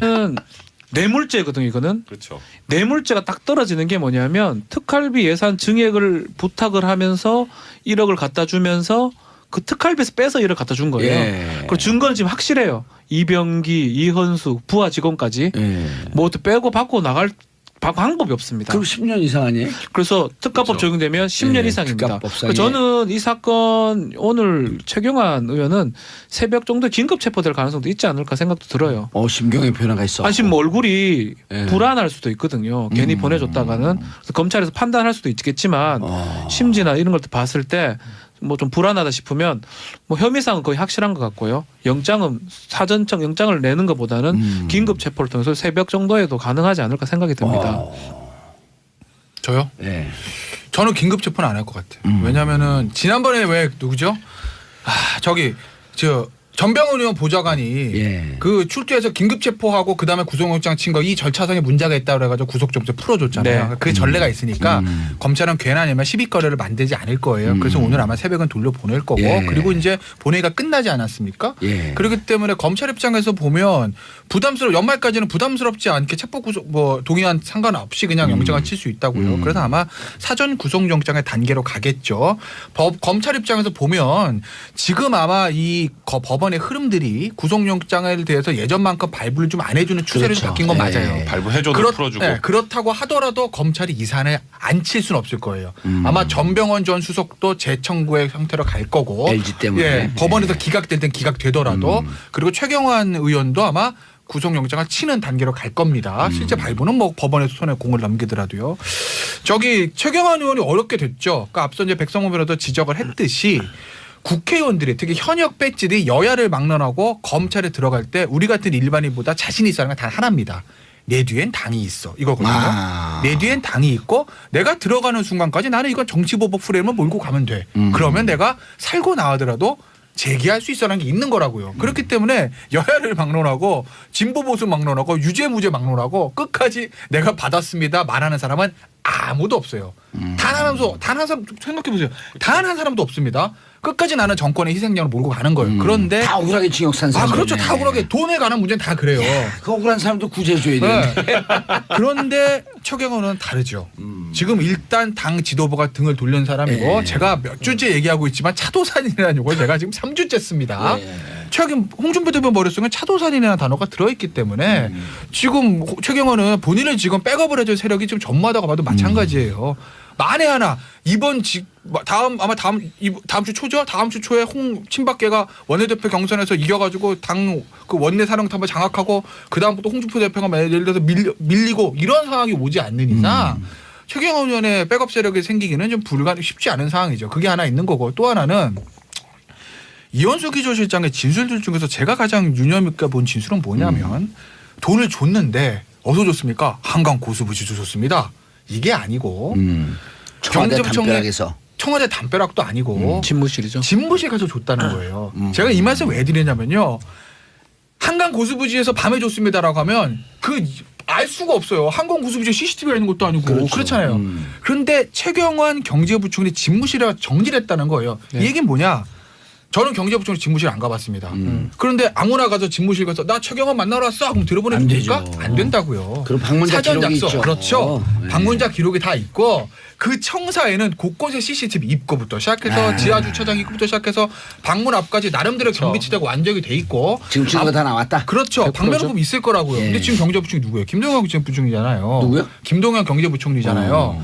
정권이 바뀐 상태이기 때문에 지금 아마 검찰 입장에서 보면 당시에 몇 년치 방문 기록들, CCTV 기록들 아마 다 확보를 했을 겁니다. 그렇기 때문에 이현수 기조실장의 말이 진실인지 거짓 진실을 밝히는 건 그리 어려운 일이 아닐 거예요. 그게 진실이라고 하면 방문 기록들 검찰에 가지고 있을 거고 반대로 이현수 기조실장이 전 기자를 거짓말을 한다고 하게 되면 최경환 의원 입장에서도 그것이 거짓임을 밝히는 건 그리 어려운 일이 아닐 거예요. 그렇죠. 그렇죠. 방문 기록 봅시다. 봅시다. CCTV를 봅시다. 그렇죠. 아니 왔다 거짓말이죠. 갔어. 왔다 갔는데도 그렇게 왔다 갔는데도 예를 들었고 혹시라도 의심받을까봐 보좌관들이 계속 있었어 같이. 그래서 그거를 진위를 밝히는 거는 그리 어려운 일이 아닐 거고 그래서 만약에 돈을 받은 것이 만약에 입증이 돼가는 단계라고 하면 아마 최경환 의원 측에서는 2단계 대가성 부인하고 아마 기소를 정치자금법으로 맞추는 정치자금법으로 전략을 쓰겠죠. 그렇지. 항상 모든 정치를 그렇죠. 하듯이. 네. 그래서 제 생각에는 아마 뇌물보다는 아마 정치자금법 형태로 아마 기소가 되지 않을까 이거는 싶어요. 왜냐하면 근데 문제는- 대가성이 그러니까 대가성이 검찰 입장에서 보면 왜냐하면 양날의 칼이거든요. 그게 날아갈 가능. 왜냐하면 대가성 입증이 쉬운 건 아니잖아요.